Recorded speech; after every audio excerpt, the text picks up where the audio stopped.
Hello again, friends!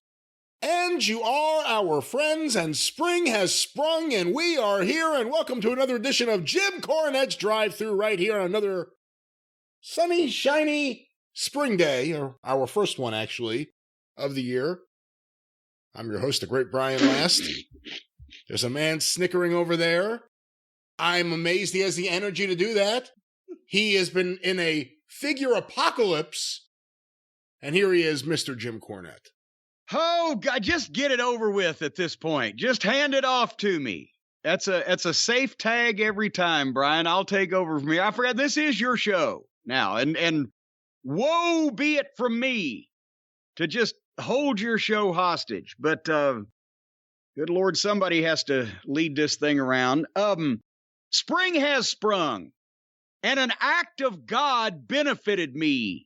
This past week, I'll have you know, an act of God benefited me. Maybe there is indeed a supreme immortal being up there, because thanks to God or James Earl Jones or whoever's up there with the booming voice that sends the weather to us, we had tornadoes in the area again on Friday night, and I was not able to watch SmackDown because good old Mark Weinberg, the WDRB weather guy, the weather fellow, was live all through every single minute of SmackDown, showing us who needed to be going to their basement or safe space. And I'm not talking about Twitter. I'm talking about a hole in the ground. Do they roll their sleeves up down there when things get serious like they do here on Channel 2? No, this is a professional organization. And besides that, it wasn't that late at night. It was like 8 to... When they were on it back in December, when Mayfield, Kentucky got blown off the map, they were on at 4 a.m. There was some loosened collars and some sleeves rolled up. But this was the shank of the evening.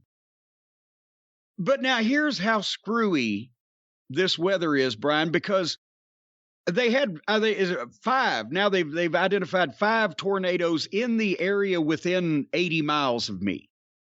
And one of them, we found out the next day, this was not live. I mean, this stuff was blowing and popping up all over the place, but found out the next day when they measured all the data, or data, whichever one it is. Nobody's ever given me a satisfactory answer on that.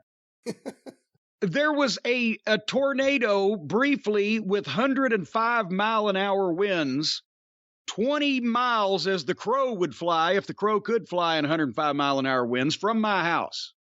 And now I'm watching, the tornado sirens are going off, and I mean, the weather guys, the studios downtown, they opened the back door, and you could hear the tornado sirens. Like, it's coming, not like there's a warning it might be coming, but hey, it's coming. You don't often hear those in downtown Louisville, and they were playing for a solid hour. Same tune. So I'm watching the weather, I'm watching the radar, they're calling it, and now we've just measured 73-mile-an-hour wind gusts at the airport. Well, that's 12 miles for that poor beleaguered crow. And then they said, now we've got 60-something mile-an-hour straight line winds going right through. Oh, God, where'd they say next? The point is, it's 5 miles west of me, right? At this moment, 60 to 70-mile-an-hour winds in 5 miles west of me. Get in your basements, whatever. I'll look out the window, Brian. I've got all my outside spotlights on. It's lit up like daylight. The wind is not even blowing at my house. The leaves, there ain't no leaves yet. The limbs on the trees are not even moving. And there was a 60 to 70-mile-an-hour windstorm that blew right past to the northwest of me, like 4 miles, and I saw no wind. It's very freaky, very strange at this time of the year. Was it in black and white? What? It sounds like it's something out of the Twilight Zone. No, Rod Serling was already in the corner of my room. I'd been watching him earlier in the evening. This was it was in color. But anyway, so we had strange, but that led to better weather over the weekend, and spring has sprung. The Monroe brothers were out did a full weekend's worth of work. I mentioned this was going to take place, I think, on one of the shows recently. Last year, they did Cornette Creek, right? Cleaned out Cornette Creek. I got my sitting areas, got my stone patio there, blah, blah, blah, the whole 9 yards. Still got a swamp on that side of the fence because the neighbor's creek is all stopped up. I've mentioned she's a widow woman. Not, I won't say elderly, but she's not going to be out there with a shovel. And Jerry, she's on a very fixed income. See, I thought you'd like that one. Very, very fixed income, Jerry. All right. Yeah, I can't please you these days. So anyway, I said, we got to go over and dig that creek out so that the water will continue draining so that my little area here under these trees can dry out because all the water's backing up. So it's been quite a while. The leaves and the muck and the gunk and there's tree limbs. And Corky, the tree gentleman, she's already talked to him. He's going to come out and take out a couple of the dead trees along this area. But already, we got the Monroe brothers over here on this side of the fence, but over on her side, she's got the people at Mower Yard, and they haven't picked up limbs and sticks and twigs and mostly there is now a 10 or 12 foot wide, 7 foot high mountain of sticks and limbs and tree droppings stacked up over there, and 25 big old industrial-sized bags of leaves and gunk that was dug out of the creek, and that water's just running right along. And I got out there and did some foreman work, some pointing and gesticulating and telling people what to do. And when we first started looking at it, I said, it goes about 175 feet across her property, and then suddenly there's a little bit of standing water, and then there's no creek. There's no area where the water would go farther than that. It's going into the ground somewhere, but it's seeping. Something stopped up, and we're poking around. And I get the hoe, and I hit a rock, and I start prying the corner of the rock up, and it was like I pulled a sink stopper out. All the water, it made noise. Is what it did. And so then it's just like I flushed the toilet. All that water come out of there. So we go then down about another 20 or 30 feet. We're trying to find where the water does not come back out. And I'm thinking, okay, now we're at the far edge of her property. And I said, we got to find out where this water is going to, right? And there's the old fence, and there's the wall of forest. Brian? The wall of forest? The wall of forest, because there is, everybody in To Kill a Mockingbird, the kids had a haunted house. In Mayberry, Opie and the kids had a haunted house. Every kid back in the old days, when being kid was fun, had a haunted house in their neighborhood, right? Well, by gum, on the other side of my next door neighbor's property is my neighborhood's haunted house when I was a kid. Scared the shit out of me. Because here's the deal. The Cornette family and the unnamed people who still live there, the same family, have not spoken since 1967. Because the weirdo that lived there, the old guy, he looked like Kurt Kasnar, the heel on Land of the Giants. And his German Shepherd killed my beagle when I was 6 years old. He had a mean dog, and he didn't have his place fenced in properly. And it ran around what there was of the neighborhood back in those days, terrorizing the innocent villagers here on the street. There was only like 8 or 10 houses. And he'd had a problem with my dad's Cocker Spaniel in years gone by. And then without getting into too much detail, I won't feel like doing the rest of the show. But one morning, my dad got up Sunday morning, looks outside, and there's my beagle, Tutu, laying there dead. And the reason why the beagle's name was Tutu was because when it wandered up on the property and we adopted it about 2 years beforehand, and I was only 4 years old, I'd only seen The Wizard of Oz on TV once where I was cognizant of what was going on, and I couldn't remember whether Toto's name was Toto or Tutu. And I decided it was Tutu, and the beagle's name stuck. But anyway, so he knows what's happened, and he calls this unnamed person who comes and brings his son with him. And I'm crying. And my father was the level-headed, reasonable, jovial, gregarious type who always tried to lead with politeness but firmness, etc. But that didn't work on this asshole, and he was being an asshole. And I still remember where my dad's trying to be reasonable and saying, something's got to be done about this dog. Well, how do you know that somebody didn't shoot this dog? Well, because half of it's gone, you big fat motherfucker. To this day, I'd like to stab your eyes out with a sharp spike. Anyway, so that's when my mom had had enough, and she pulled a .22 rifle out from behind her back on the back porch and showed it to Mr. So-and-so and said, his name insert here, that dog better be gone in a week or I'll take care of it. And he got nervous and got in his car with his fucking son, and they drove off, never to be seen on this property again. That dog was gone the next week, by the way. But, so that started the hostilities amongst the two properties, and there's been no contact in the past 60, what is that? No, wait, 55 years. So, I said, fuck it, we're going to see where this water comes out, right?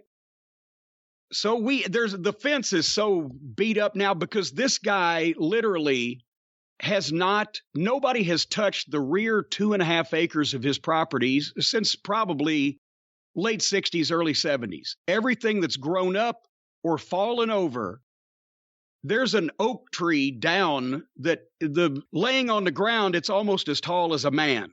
That just runs for 50 or 60 feet in all the wilderness. That's where the deer live. But his son, the old man's son, still lives there. The son that was in your house? He wasn't in the house. He was the son that came over to the house with his dad? Well, now there seems to be some dispute on that because the next door neighbor tells me that he had 2 sons, and this could be one or it could be the other. But the point is, I've laid off the sins of the father onto the sons. But the fences is the one from the 50s, and it's all broke down, and we just step over, and you can't, the leaves are not on the trees in this place now. Or elsewise you couldn't really, a man couldn't walk through a lot of it. It's so thick, and you're stepping over shit, and blah, blah, blah. And I mean, it's not like the front is too much more clear. Each fence row down each side of his property is all grown up over so you can't see it from the sides. And there's a clearing around his driveway, and you can see the house. And it looks like a haunted house. And that's all you can see, the front of the house from the road. From where I am, now looking for this creek, I'm about 60, 70 feet, probably from the rear of his house. You can't see it. So anyway, all of a sudden, we come about 40 feet into his property. We come up on where the water comes out again, and God damn it, this thing, whoever built that house first in the 50s, if it was his father or he bought it from somebody else early on, somebody had manicured this thing or landscaped this thing because it's a natural spring that comes up out of the ground, and there's all kinds of rocks along the top of it, but there's natural waterfalls with big old natural ground rock that it was too big to have brought into this area, even by equipment. And it's a nice creek. And it looks like something you'd see in the Mayan jungle. It hasn't been touched in 50 years at least. So he's got plenty of room to take the water that we're sending him, right? But anyway, so once we saw where the creek was going and where the water was going, and then it goes off down to the actual creek down the road there. So we're not worried about flooding him. I didn't want to run into him. He's the kind of people, who knows? You never see him out. Or him or them or whoever lives there. They might shoot you if they found you there'd be plenty of places to get rid of a body. And that's the thing. There's the subdivision at the back of us goes all the way around the back of his property too now. But I can't see half of it because his shit's so grown up. So I hope he lives to be 90, as long as I don't have to speak to him. Anyway, we got the fucking creek cleaned out and ready for Corky the Tree Gentleman. So that was exciting. And then I feel like I've either been run over by a car or had 2 out of 3 falls with Nia Jax because I cleaned the garage out the past 2 days. While the Monroes were in the creek, I was in the garage. My garage has never been so spotless and empty until today. For 24 hours, I could put both trucks in the garage. Everything was swept up, mopped up, cleaned up, and action figure Armageddon has started again. And I got the first shipment today of several shipments that coming in, and I won't have a vehicle in my garage for a while longer. And I told you about the birds, Brian. The Bertie Sanders family is back again. And last year I was lucky. They built the nest right out on the tree right outside my bathroom window. I remember I was telling stories every morning. I could get up and watch Mama Bird feed the little baby birds. This year they're trying to build nests in my garage. And they can't get the picture that it will be cut off to them during the twilight hours. And every morning when I raise the garage door up, take Harley out to piss, I'll come back in the house. I'll go back out there 30 minutes later. I'm scaring birds out of the garage. One of them in one of my shelves near the Cornette's Collectibles base of operations, they'd gotten a lot of work done on a nest. And then I started thinking, well, I don't want to, they've done so much work. I don't want to ruin that for them. But then if they lay eggs in a nest, then what happens if I close the door and mama's outside and the babies are inside, or the eggs are in, then the babies are inside? They can't get the worms from the mama. I laid awake all night.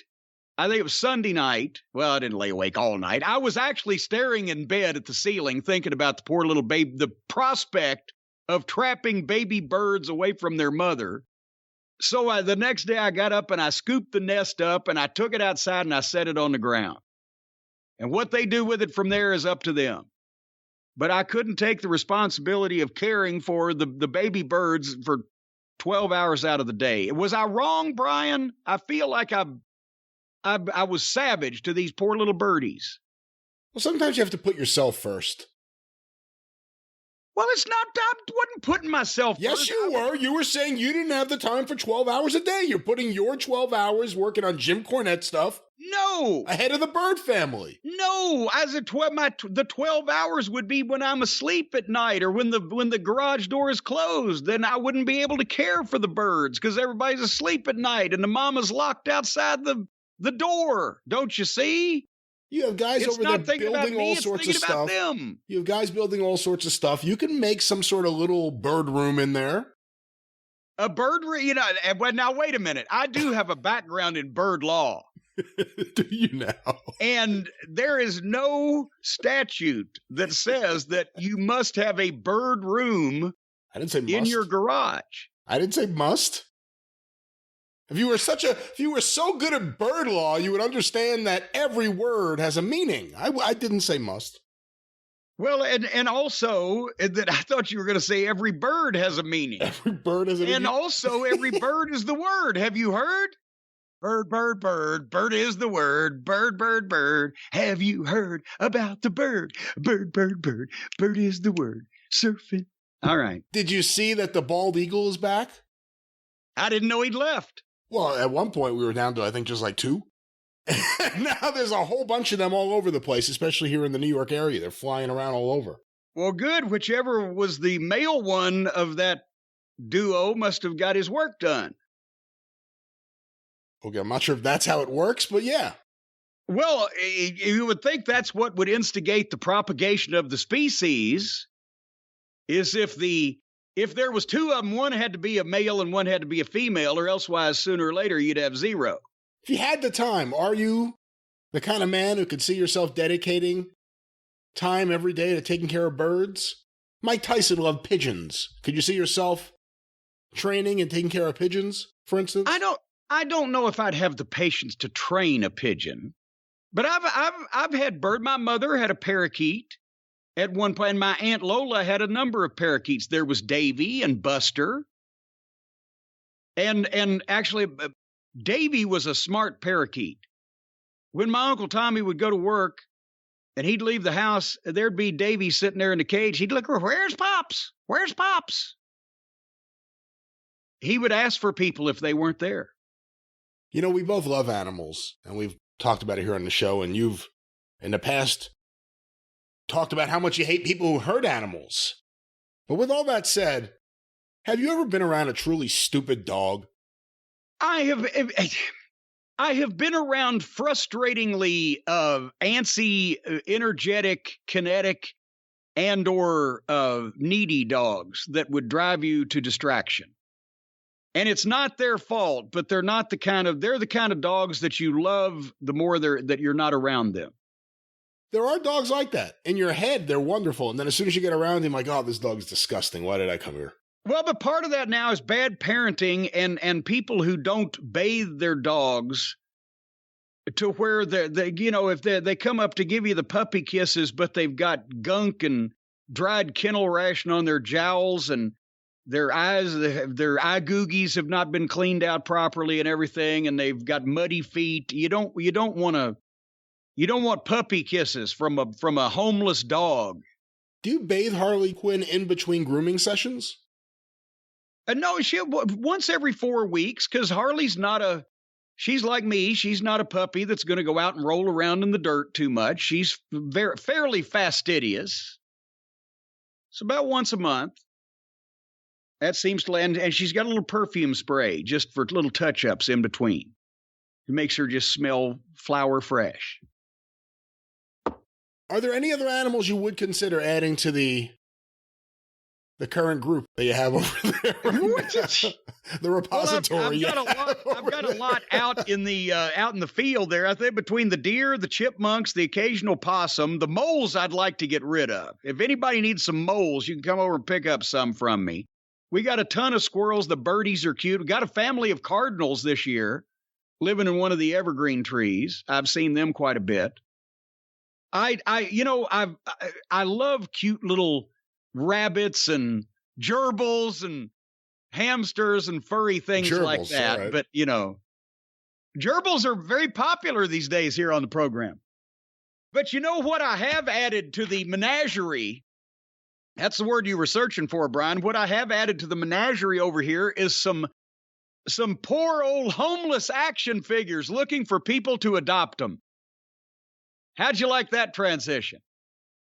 Because that's what I've been cleaning out the garage for, and they have started arriving now. Don't worry, folks, you haven't missed anything. They don't go on sale till Saturday, April 2nd at noon at JimCornette.com and also at Wrestling Superstore from Figures Toy Company. But you can only get the autographed ones, of course, from me personally, because let's face it, don't expect me to appear in public signing autographs anytime in the next several years. I'm booked up at home. But the figures have started arriving, and we mentioned on the experience last week, for those of you who haven't heard, it's news to you. The first, and this is for the OG Cult of Cornette members out there that have been complaining because I haven't had any new merchandise in the last 2 or 3 years. This is for you guys. Brand new action figures from Figures Toy Company, 2 different varieties. Not only the bloody variant, which is bloody brilliant, we're going to talk about that in a minute, but also in a completely different vein, the Commentator Playset. That's right, folks, the official Jim Cornette Commentator Playset with the announcing clothes on. I'm wearing my announcing suit, and it comes in a display box with an announcer's desk, 2 chairs, 2 microphones, 2 monitors, and 2 headsets.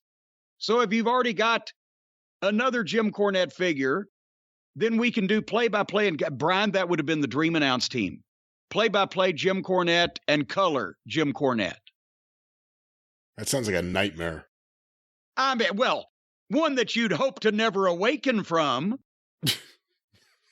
But anyway, the Jim Cornette. You're not denying it's a nightmare. Yeah, but some people like that kind of thing.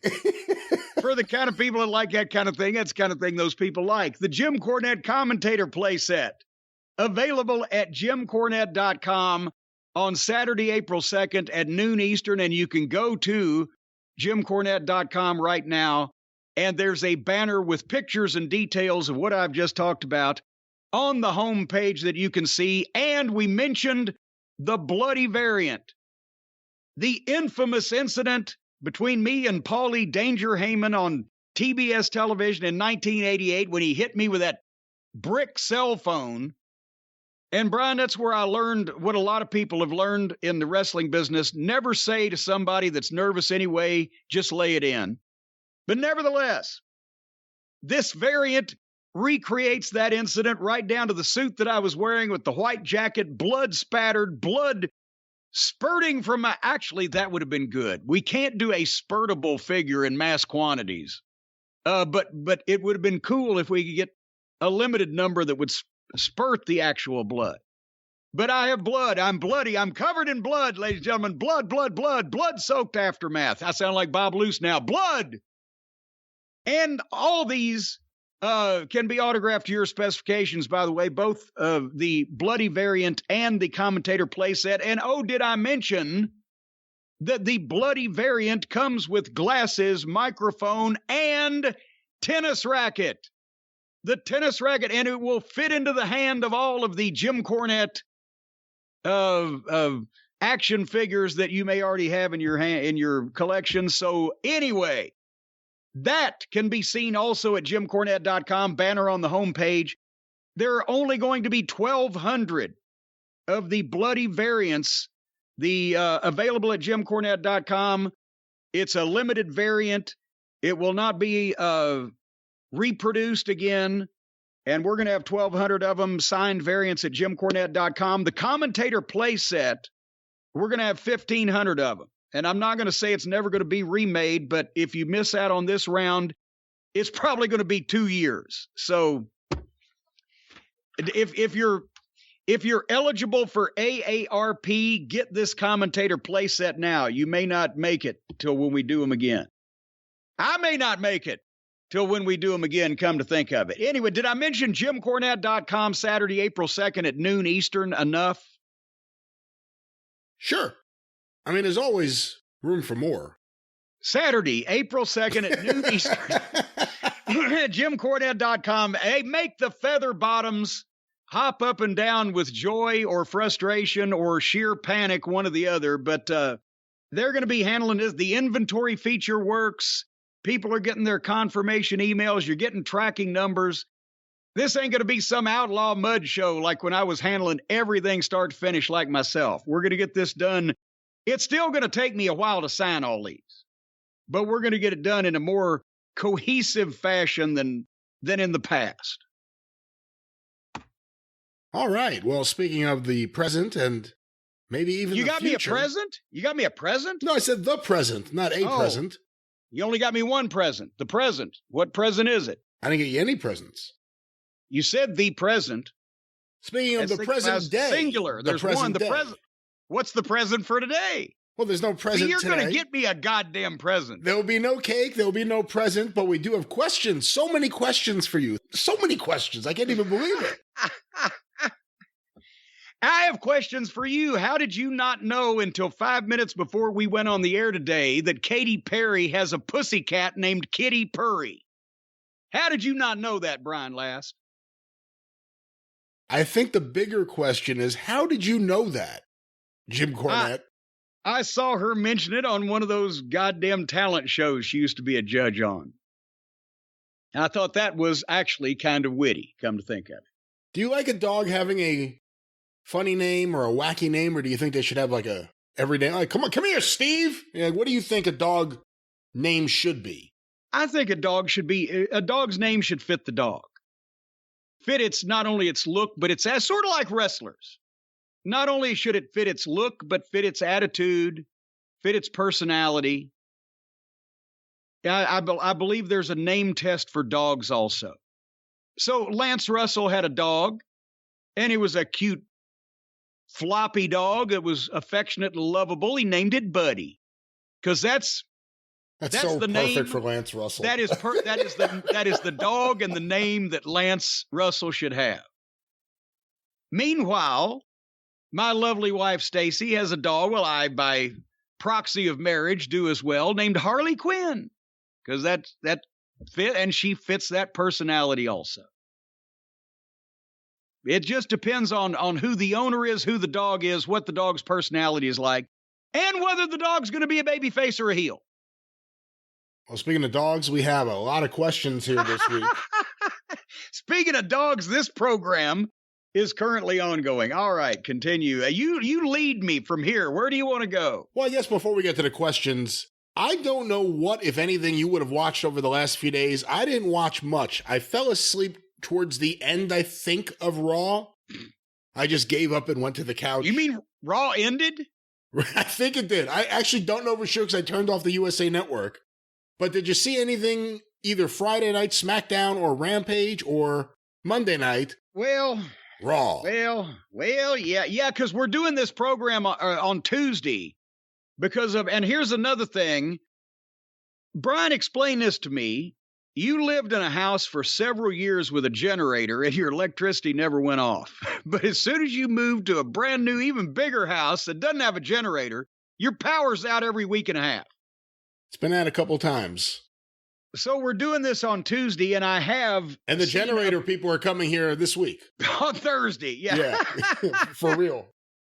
You know what? You could get one of those steam boilers like they used to put on like the trains on like the Cannonball and just stoke the furnace on the boiler and power your whole house with steam. Now I'm going to get the best fucking generator known to man because it's a business expense. I can't operate my business without power. Oh, you're trying to pull that one, huh? I need power 24 hours a day. Yeah. Into this entire wing of the house. Yeah. I don't care about what happens over there. This wing needs power at all where times. The children are, let them just fend for themselves. But indeed, I watched.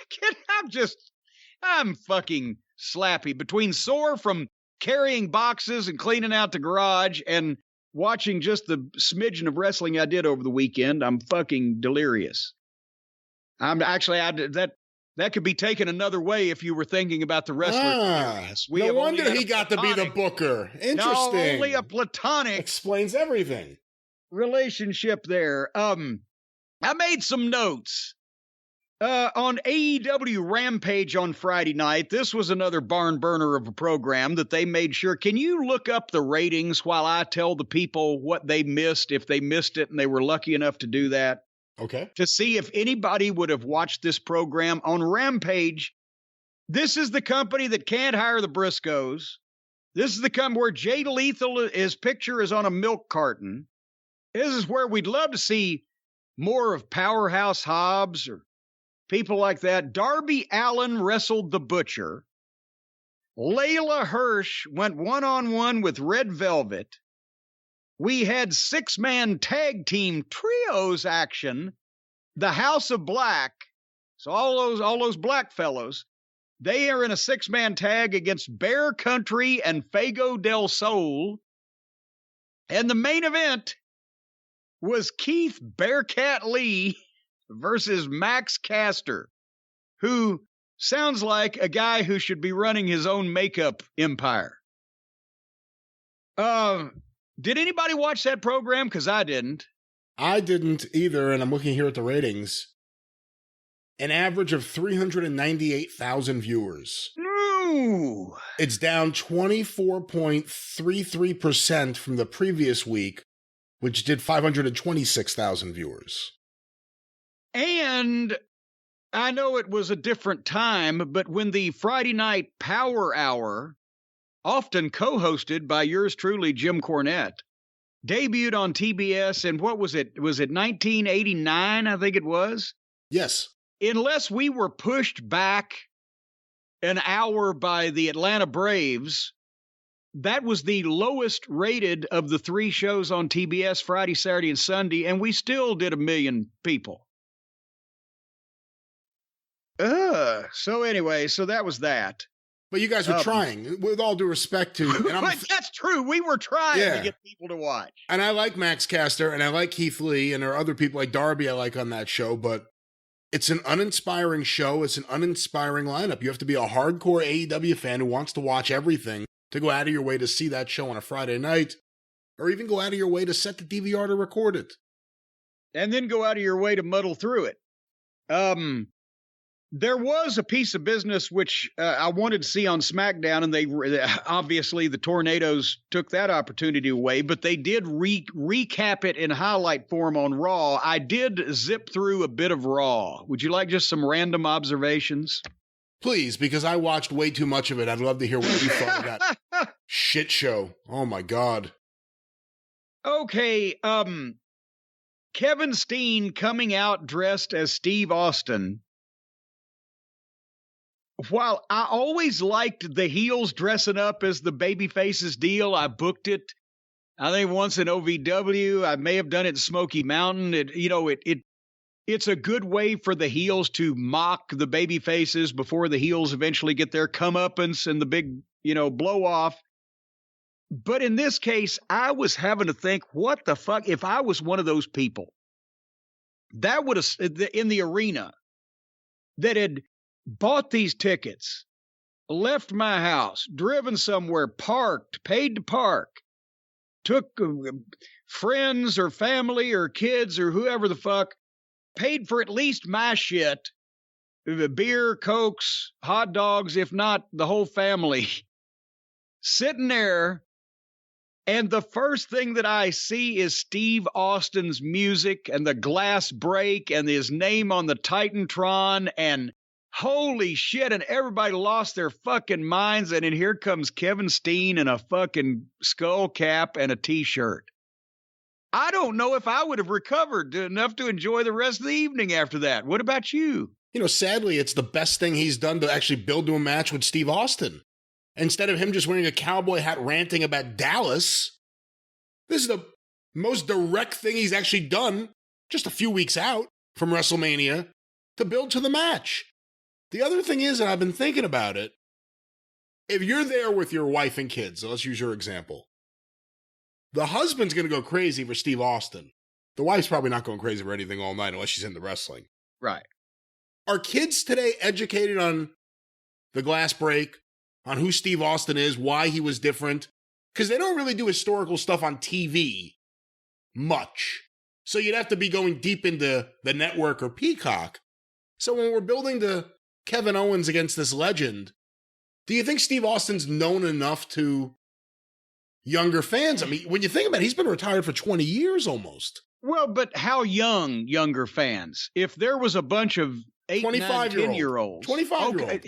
Okay, but seriously now, 25, if you're 25 years old and you're at a wrestling event, at a WWE event, not just an independent event, but a WWE event, you've seen the DVDs, the documentaries, the compilations, the legend shows where they show the highlights. You've seen him in the movies. You've seen him on television. You've seen him on every talk show. Over the last 20 years, it's not like he went away. He just didn't wrestle. And he's even been on some of the Legends Raw shows, and he's appeared on the pay-per-views, and they've had, reunion shows. Who was it? Him and The Rock, and oh my God, they did that segment where there's Steve Austin, there's The Rock, and there's Miz, right? That went like 10 years ago or whatever. Point is, at this point, I think everybody knows and has an awareness of who Steve Austin is. And like when I was a fan and I was 10 or 12 years old, until I was 12 years old, I'd never seen Lou Thesz wrestle. But because of the way the announcers just mentioned him casually every once in a while as being the greatest champion of all time, then I had that awareness of him like that. It wasn't like he had to get over with me. If I didn't, and when I first saw him, he was 57 years old. And I was like, well, yeah, maybe I'm missing something, right? It wasn't like nobody, I don't think at this point is go, oh, Steve Austin, well, who'd he ever beat? I mean, he's a movie star. He's a celebrity. He hosts TV shows. He's on talk shows. He's done commercials. He's doing commercials now with Ice-T. So I went the other way with it. If Austin, even though Austin's been gone, he's still Steve Austin. Owens has been there, but it's still Kevin Owens. And I mean, I'm not browbeating him when I say this, but is anybody today in any wrestling company over to the degree with the fervency of their fans and the number of their fans as Steve Austin was 20 years ago? Of course not. Okay. The mocking thing works to me when people are on somewhat of a level playing field as two main event guys, and when The Rock started getting smart ass, but he was working with a cast of all-time Hall of Famers, right? And you could smart ass them all day long, but it was still somebody. I would have liked to have seen, maybe you can come out and be a smart ass heel and you can make fun of Steve Austin, etc., but he never dropped it. Owens never dropped it to get serious. And he's standing there with the skull cap that's peeling off. And he's doing the typical heel thing where, yeah, that's right, I'm Stone Cold Steve Austin. Everything that Kevin Owens said about me is true and about Texas is true. And he kept doing that. And they even played the music again and gave the people another taint tickle, like, here comes the real Austin. And then he laughs at him. I know the writers think, well, that'll get him a lot of heat with the people. You were dancing on the edge of the wrong kind of heat the first time, because it's not like that those people have, some of them have ever gotten to see Steve Austin live. And they're like, oh shit, it's happening. Oh, no, it's not. And he'd do it again in the same interview. Oh, shit, it's happening. Oh, no, it's not. I guess that's what I'm saying. It's not like Austin is part of the normal roster that Owens should be coming out and making fun of him and just jacking off like a heel, because it's a special thing that those people would have gotten to see Steve Austin, and or it's a special thing that Owens is getting this opportunity. So instead of doing the whole Austin thing as the promo as Austin, and then trying to catch the beers and dropping the beers that the stagehand throws, it was Mark Eaton who used to throw the beers at Stone Cold. He had an unerring eye. But this guy was an indie guy that was there, so Owens could bring him in the ring and give him a stunner. And it left with comedy. Owens dropping the cans and stunnering the crew guy that nobody cares about, a nameless, faceless guy. That's what instead of doing that, why didn't he come out and be a smartass at the beginning, but then get serious and scorch the earth? And Steen can do it. So it was probably the writer's restrictions on no, say our material, it's all gold. But couldn't he have come out and said, okay, so let's just drop all the BS, even though they said bullshit later on in this program. Let's drop all the BS. How am I, Kevin Owens? How am I going to destroy Stone Cold Steve Austin when The Rock failed and The Undertaker failed and Foley failed, all the greatest failed, the Hall of Famers failed? Because Steve Austin, no matter how bad you were and think you still are, I'm not only 20 years younger than you, I'm in better shape. And then all the people would laugh because look at the fat fuck, right? And he said, no, it's not how you look, it's how you feel. How do you feel, Austin? Neck injury ended your career early. The doctor said you'd land on your head one bad time. You're in a wheelchair. 2 knee braces that you were wearing 20 years ago. How do they feel? Especially in the cold weather. 19 years out of the ring and 19 more years of mileage on your body doing all those movies and that wrestling career that ended so tragically short. You got a lot wrong with you, Austin. And do you think I care about your weakness? I will exploit them. I will prey on them. I'll feed on them. Could Kevin Owens of today have kicked the shit out of you in 1999? Probably not. But today, at WrestleMania, to get my chance, I will destroy you. I will put you in traction. I will piss on your legacy. In another 20 years, all they're going to remember.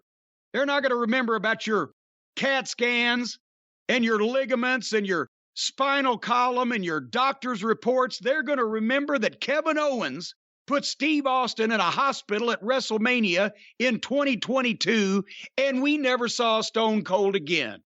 They're not going to talk about your age. They're going to talk about me. Why couldn't he do that? Because the goal of Raw lately doesn't seem to be about presenting wrestling in a logical way that causes people to anticipate a conclusion and want to see it. It seems to be more about letting Kevin Owens and Seth Rollins do whatever it is that makes them have a good time at work. Well, it's filling time because they got a 3-hour show. And that's the thing. It's fitting WrestleMania's in Dallas. Let me ask you this, Brian. Are people excited for WrestleMania? I know they're excited for WrestleMania in general. As Mama Cornette used to say, it beats poking the eye with a sharp stick. Are they excited for WrestleMania like they have been for WrestleMania in years past? Taking out the no people pandemic type of thing. No, and I was thinking this the other day because I was wondering if it was just me. I wasn't sure if WrestleMania was this weekend, next weekend, or the weekend after. That's how good a job they've done of building up the most stupendous WrestleMania of all time, the biggest match of all time. There wasn't an audience a couple years ago, the first pandemic one, that felt bigger. To me, this doesn't have any buzz at all, despite the celebrities and everything else they're trying to do here. Well, the reason I said it's fitting, it's Dallas, because they started the principle. In 1984, they had a match that needed a stadium, and thereafter, they had a stadium that needed a match. Now, WrestleMania is a show that needs a stadium, usually, but have they turned it into? And now with 2 nights, they've got. They don't have 2 shows that need stadiums. If they don't have one show right now that needs a stadium. Well, that's what I'm saying. I mean, they're selling the brand and the name and the tradition, and people want to take the trip and blah, blah, blah. But if you just sat and looked at it, they would be hard-pressed to come up with one 4-hour show out of a good 4-hour show out of the matches they've got instead of 2 4-hour shows over 2 nights. So now they have 2 stadiums that need matches, or 2 nights in a stadium that need matches. So anyway, Seth Rollins' predicament is still that he doesn't have a spot at WrestleMania. And he was, mad about that at the start of the program.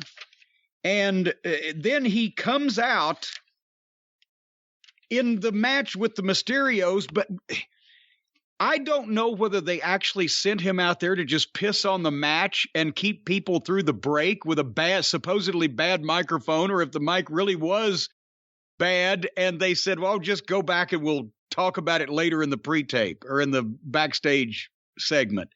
But he's trying to plead his case. The microphone doesn't work. They go to break. They come back, the match is going on. They don't mention him, and he's not there.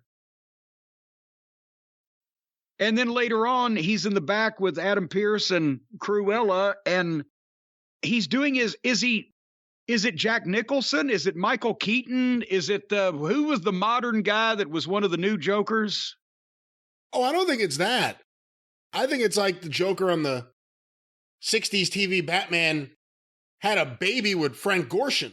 You think this is what it would be? But there's a little Michael Keaton in the mask in there also, isn't there? Michael Keaton in the man. I don't know about that. I don't know. Just acting very strangely and odd and speaking. Seth Rollins' character is the most cringy, awful character in all of wrestling. And it just keeps coming at you. When you think this is so bad, the whole show is nothing but this cringe character. But now, how many times has he changed completely the way that he acts and speaks and dresses and the nickname and the whole 9 yards? It's at least 4 times, maybe 5, that I can think of in WWE on the main roster. And I think I said this a couple weeks ago on one of our shows. When the first week or 2 that he changes into somebody else, he almost it's like it's him and he's calmed down and he's real and you're almost starting to like it. And then he's taken whatever he's doing there 100 miles too far and over the top. And it's what the fuck is going on? And it's all performance. Like, obviously you get something off the crowd reaction, but whatever he's doing, he'd be doing if there was 0 people there. It's all about him in his head performing this skit. And it's terrible. And like you said, it's the Joker. For no good reason, this guy who was in the Shield is now behaving like a buffoon on a show where there's other buffoons. It's not unique to be a buffoon. We have a happy buffoon. We have a madcap buffoon. There are buffoons all over this company. We have a sleepy buffoon. I actually was hoping he doesn't get a moment at WrestleMania. They've done nothing but build up the idea that I don't want to see this guy. You know what? That would be the greatest fucking thing. If about halfway through night 2 at WrestleMania, they play his music and he comes halfway down the aisle and somebody stops him and says, "No, we really don't have anything for you. Turn around and point. Go back." And he turns around and goes back. It's the biggest fucking pop. And you never see him again. And he's one of their most talented guys in the ring. Yeah. But I don't know what they constantly have him doing. And remember, there was one time a few years ago when he could have been a raging baby face. He was coming back from that injury and blah, blah, blah. And I don't know. Anyway, the SmackDown segment that I wanted to see, and this was worth the price of admission alone, as they used to say. Apparently on SmackDown Friday night while we were getting tornadoes, Reigns and Heyman are in the ring, and I wish I could have seen this whole thing because it looks like Heyman was fantastic. But Reigns and Heyman are in the ring with the Usos. They're doing the promo, and Heyman gets the news on his cell phone that Brock has had weather issues in Saskatoon or wherever the fuck he's at. And he won't be able to be there. And then Reigns goes on about how I was going to smash him. I was going to beat him up. I'm going to make him bleed like I did make him bleed all over New York City. Just all this shit. And then wait a minute. Paul gets an update. He's tapping him. What? He's just landed. He's on his way here. And Paul Heyman is freaking out. And Reigns hears this. And he goes, "Well, I tell you what. You're going to wrap it up and take it home," and hands Paul the microphone, and he and the rest of his guys take off. And they're getting in the SUV in the back, and here comes Brock driving a forklift. Now, they were at the big building in Charlotte, and it's a bit away from the fucking airport. And then you've got to find the keys to the forklift. So there was a little dramatic license here by the time they got in the back to leave. But nevertheless, Brock comes in with the forklift, trashes their SUV. They jump in another vehicle, and as they're driving off, Brock tears the door off that car, brings it back out to the ring, throws the fucking car door around, and swears that he wants Roman Reigns' blood. Now that's a fucking wrestling angle. I wish I'd seen the whole thing instead of the 2-minute recap. I saw the whole thing. Now that you mention it, I was watching SmackDown. Well, until you remind me. Your mind. Well, I have different things on in the background on different monitors here, so I always forget. But I thought, you're constantly watching for news from Control headquarters on those monitors. Well, there's news, there's stocks, there's crypto, there's all sorts of things happening over here. But I'm with you. From the moment he rips the door off on, I thought it was a bit over the top for him to fucking hit the car with whatever that is, a forklift, almost murdering everyone in it. That to me is a bit ridiculous. Where the fuck did he get it? Was he just sitting back there? I mean, no, actually, there are forklifts sitting back in those arenas. Whether you know how to drive one or can find the keys to it or whatever is a different story, but you can find a forklift anytime you want one. And he decided he didn't want to go home to Sable. He decided he wanted to go to prison. No, I mean, other than that, I was cool with it. I'm okay. It's really cool watching him rip the door off. And of course, everyone loves watching him kick the shit out of multiple people. But I thought that was a bit over the top and unnecessary over the top. They're running out of vehicles because when Stone Cold and the beer truck got over so good, Then they had to have Kurt Angle in the milk truck. Then who had did Austin have a Zamboni too? Yes, he did. Yes, because for a while that was his gimmick, that he could just drive anything. Well, yeah, but he couldn't drive the Zamboni. I think it was the Zamboni. Which one did he hit the ring with and actually move the ring because he couldn't stop it in time? The beer truck was the one that clipped the bottom of the Titantron. Well, it wasn't a Titantron yet, the screen there. The Zamboni may have been the one that moved the ring, though.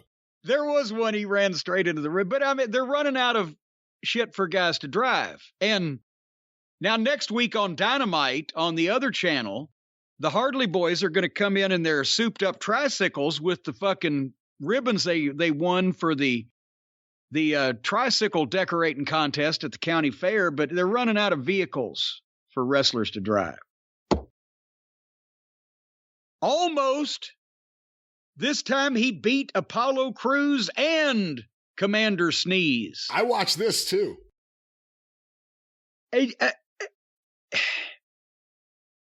Why? I mean, I don't care enough, really, I guess, to bother, except if you just know the answer to this question, and you won't. I don't care enough to research it. But why, after he beat Apollo Crews, did they ruin the other giant?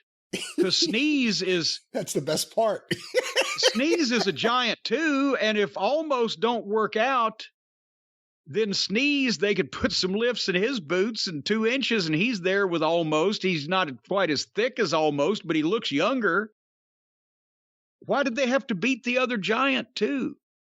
In a throwaway match on Monday Night Raw, Almost destroyed Dabo Kato for no good reason, unless they just really don't like the guy and have no faith in him ever doing anything. Otherwise, there's no good reason for it, because even if you wanted to beat him, you would build up to it for, I don't know, maybe at least a week? Maybe at least a few days on social media. And what'd you think of Almost promo?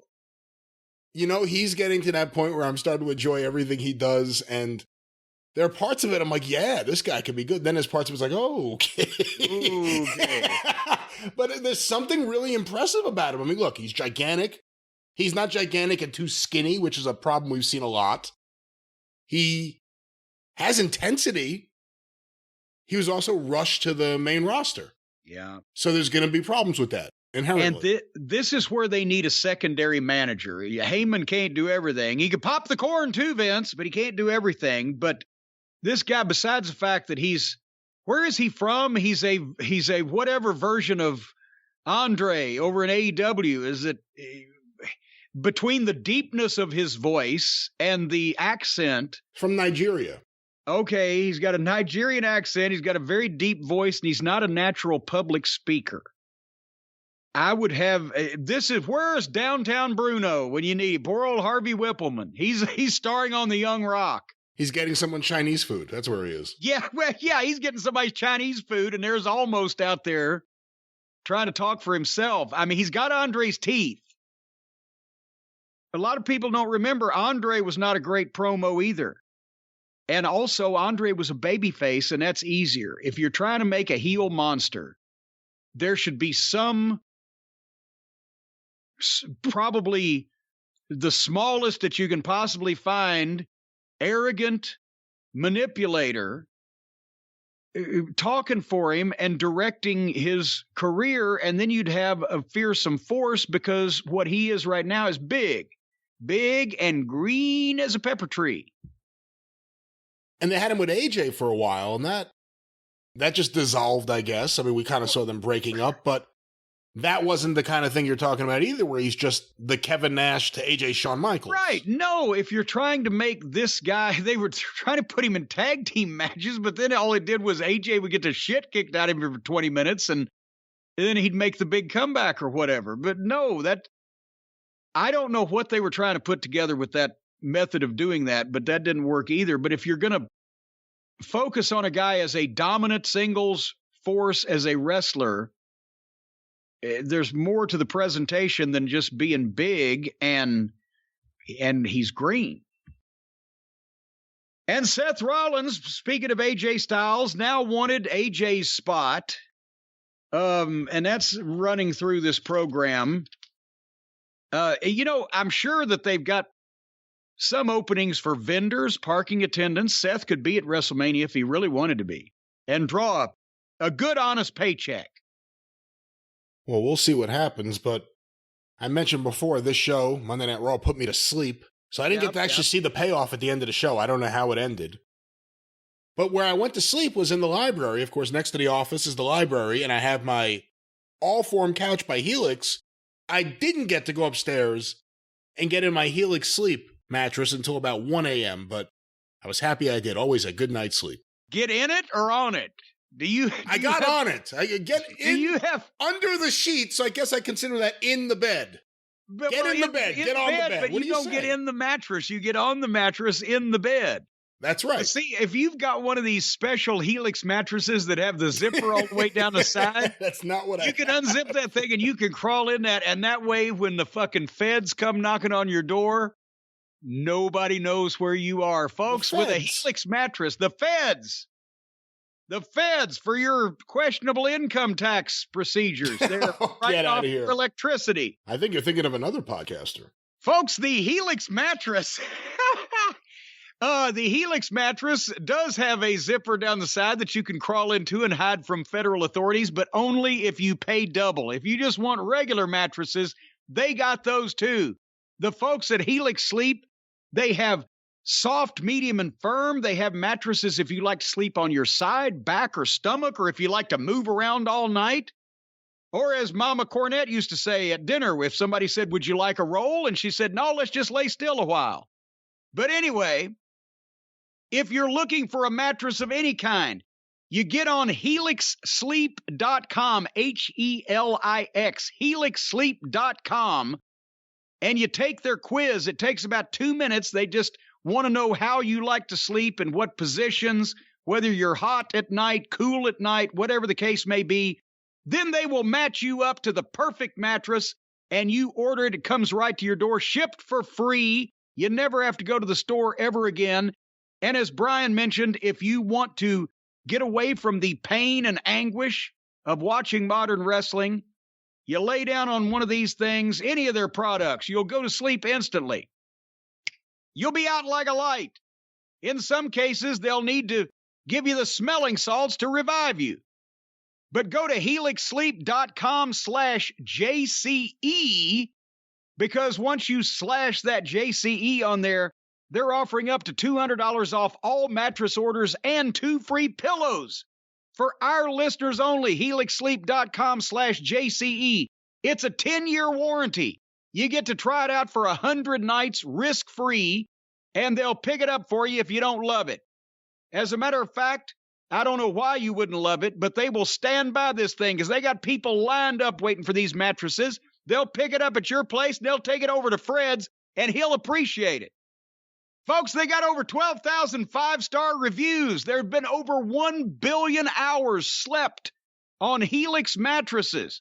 And boy, that guy's lazy, but still, that just shows you, if one guy will spend 1 billion hours sleeping on a Helix mattress, how long would you want to spend on it? Just take the sleep quiz also with your partner, whether wife or husband or boyfriend or girlfriend or significant other.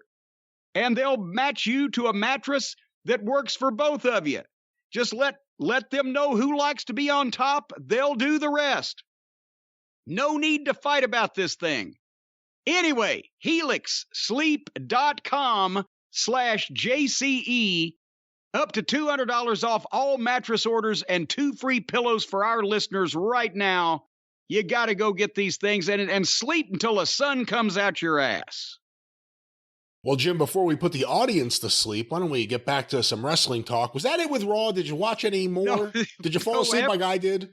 Are you kidding? I watched it in the morning. I didn't watch it live. I need to be able to fast forward through commercials and segments.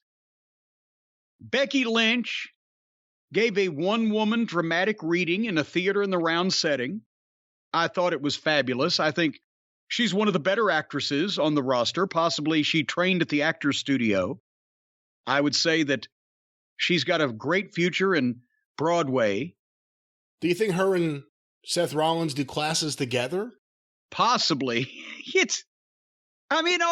can cut a promo and she's over. People, are into her, but she comes out, she sits down in the chair and does the method acting promo about her motivations for what she's going to do. And it's not wrestling. It's not real. It's not believable. It's acting and sports entertainment. So I fell asleep visually. You'll be happy to know that they rematched Austin Theory and Finn Balor. Again. Remember, we've seen it twice? Yeah. And they were 1-1. Well, now they've had the rubber match. Guess who came out on top? Austin Theory, I would think. Finn Balor. Oh, interesting. With help from Pat McAfee. Oh, well, that makes sense. Distracted him. That makes sense then. But it doesn't again, they're assuming that a guy is over. And they're doing the writers are coming up with the stuff that they have heard that the wrestling people used to do, where the guy's opponent will cost the heel the match before the guy wrestles, blah, blah, blah. Austin Theory's brand new.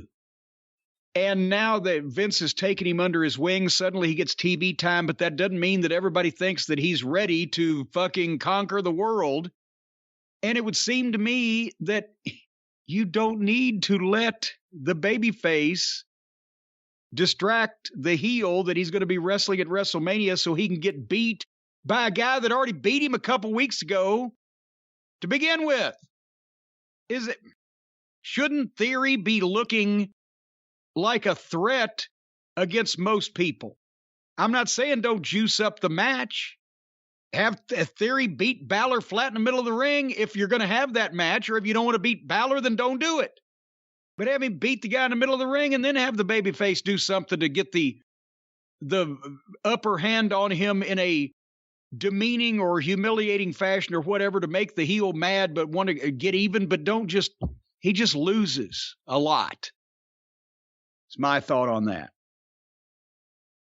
And then you missed AJ Styles against Seth Rollins. And this was the last 30 minutes of the program. And I can't complain. They can both work. They have a better match than almost anybody else in any of the companies. But suddenly, as they're having a match, AJ's pouring it on and out of nowhere. And they've perfected this now where some way, or elsewise maybe the fans just don't care, but some way a guy can run to the ring, and as long as they don't shoot it on camera, you don't even know the guy's coming, and he just appears at ringside. And the people don't, I didn't hear a big scream to let them know, but anyway, suddenly Edge is at ringside, and AJ's on the apron ready to do the springboard, and Edge whacks him with a chair. Boom! Ding, ding, ding, DQ. So they have a 30-minute match. And Edge comes out one chair shot, gets Seth Rollins DQ'd. He's still not going to WrestleMania. Wink, wink. And he freaked out and tore everything up and turned the desk over and said, he actually got on the microphone and said, "This is bullshit." And the fans cheered like, "Yeah, this is bullshit." They managed to make it so that by the end of the show, the fans are cheering and supporting and agreeing along with the fucking heel. And then he put the microphone down and said bullshit 3 more times, and they missed bleeping 2 of them, but they were trying to bleep them. So apparently he got 1 bullshit okayed. And because he wasn't on the microphone, even though the camera mics were picking him up, I guess he thought, well, I'll just reinforce this not on mic. And the guy missed a couple of them with his finger on the trigger. But, I mean, again, in WWE land, good match between 2 of your best workers that ends up with a abrupt finish and means nothing in the overall scheme of things. That was my observation. So during the show, I noticed earlier before I fell asleep that during Seth Rollins' multiple segments, there was a portion of the crowd in Chicago chanting Cody. So they're expecting it. And they've been expecting it now for a couple weeks at least. And they're still letting this play out the way they are. What do you think this says about if they do Cody Seth Rollins? If they go forward with that plan, what does this say about how they think of Cody? The way they're building up Seth or building down Seth. I don't know what you call this. How's about building him up or tearing him down? You know, Brian, a long time ago, my Uncle Tommy said to me, any jackass can kick a barn down, but it takes a carpenter to build one. And apparently their writing staff is composed of a lot of jackasses and no carpenters. And at this point, I think they ought to almost do anything else but Cody and Seth, because this is, again, who's the babyface, who's the heel? Are the WWE fans going to cheer for Cody because he left the opposition? Or are they going to be like the AEW fans and boo him because he got out of control obnoxious? If he's going to be a babyface, then okay, Seth Rollins is what passes for an annoying heel in the WWE these days. But he's getting the shit kicked out of him and being foiled and losing at almost every opportunity, which would lead one to believe that he should come out of WrestleMania after he, by hook and crook and however he gets on it, he should come out of WrestleMania looking good. So is he going to beat Cody? Cody loses his debut? Or if Cody wins his debut, then he's beat the guy that a bunch of other people have beat and or pissed on over the past few weeks. I don't know. I don't understand. I can't figure it. I mean, I can figure out, I guess, what they're trying to do. I just can't figure out why they're trying to do it. Well, Jim, on that topic, let me ask you our first question this week. Sent to CornyDriveThru@gmail.com from Denny in Birmingham, England. Once again, Jim, a popular topic, Cody Rhodes. What are your thoughts on your old pal Dutch Mantel and his thoughts on Cody Rhodes? Do you see the same happening, and do you agree? And here's the quote from... I was about to say, tell me what he said. Allegedly from Dutch. We don't know where this is actually sourced from. It doesn't have that here. This is what I fear. I fear Cody going there, and he'll be a big deal 1 week, 2 weeks, and the third week, he's slack. Then the fourth week, he's fading into the background. By the sixth week, all the buzz is gone, and he's just another guy. That's what I fear, because that's what they have shown us as what they can do. Cody is not anywhere near the star his daddy was. I don't think he's anywhere near the star his brother was. Is he going to be Cody Rhodes? Is he going to have some kind of Starman gimmick? I think he's a good addition, but I don't see him moving the needle at all. Well, it's always hard to argue with Dutch's wrestling logic, and it's hard to argue with that. We've seen both companies. Somebody gets signed, they're a needle mover.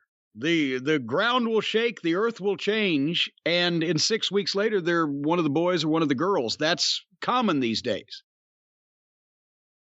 Of course, Cody's not the level of star as his father. Almost nobody else is either. At one time, Dusty Rhodes was one of the 3 or 4 biggest box office attractions in the wrestling business, and Cody's never occupied that spot, and a lot of other people haven't either, so that's not any, knock on Cody. Honestly, goddamn, Goldust was a pretty big name when a lot more people were watching the fucking wrestling business. And more non-wrestling fans, for good reason and bad reason, were aware of Goldust than Cody Rhodes, I think. And, I mean, let's be honest. Dustin didn't do the moonsault off the top of the cage or set himself on fire on purpose or whatever the fuck, but it's been talked about that Dustin at his age now is probably, he's the modern day equivalent of Nick Bockwinkel. Early 50s and still working at a high level. Dustin probably was a better worker at his height than Cody is now, but Cody, to be honest, even though some of them have taken a tragic turn, Cody's a better talker than Dustin was. So everything that Dutch said there is, I mean, he wasn't predicting it was going to come to pass. It was what he was afraid of. And I think there's good reason to see that scenario taking place, or at least to prognosticate about it. I don't think Cody's a better talker than Dustin. I think Dustin, especially now at this point, Dustin comes across real, but he's not doing really serious promos out there. But whenever he does talk, doesn't come across like a guy doing a performance. As Goldust, nobody could have done Goldust better than Dustin did. Period. Yeah. Whether you liked it or not. I was about to say, for good or bad, we always have to add that. Cody's always doing a rah-rah pep rally speech that he's worked at in his head before time. And it always comes across that way. He hears Dusty in his head when he does the glorious promos with a lot of metaphors and things like that, but Dusty just brought it out of his ass on the spot. And Dusty did a lot of promos every week. I mean, I think sometimes it feels like Cody just tries to channel the big promos that people focus on now, but we've said this before. I never heard any tape traders or anyone in the 90s talk about the Hard Times promo. And that wasn't a big deal amongst fans in terms of the great promos of all time until like the early 2000s when they put it on DVD. yeah, But there were lots of other promos that really got Dusty over. He would come out and just talk to people and seem, as ridiculous as he seemed real. yeah. Well, and now somebody out there is going to say, oh, now they're knocking the Hard Times promo. No, we're not. What we're saying is that the Hard Times promo, by virtue of it being on the DVD release and a blah, blah, blah, got a lot of people into it. All of Dusty's promos were in the range of that, or comparable to, or local promos, depending on how much time he had or whatever. It wasn't like that was a standout moment in his promo catalog. There were all kinds of great ones. He did those, like I said, he'd do them out of his ass. And he would, at TBS, he'd be sitting in the control room because he was nominally the producer of the program, right? So he's sitting in there with the monitors and the director and the technical director and watching the show and seeing what's going on and you know, giving JJ would stand right by where Dusty sat. And he'd give JJ a note or a comment or whatever, and JJ might run it out. If JJ wasn't there because he was out on camera, I used to go in the control room and peek a lot, especially, you know, when I was coming up soon. So I was watching the monitor, seeing what was on the program, but also I could watch the director call the shots. Also, I could just watch Dusty do what Dusty did. And then whenever his segment was up, he'd just stand up, walk around there, cut a promo like that, come back around, sit back down, and start producing the rest of the show. It wasn't like he was pacing back and forth, desperately trying to remember what he'd memorized that he wanted to talk about.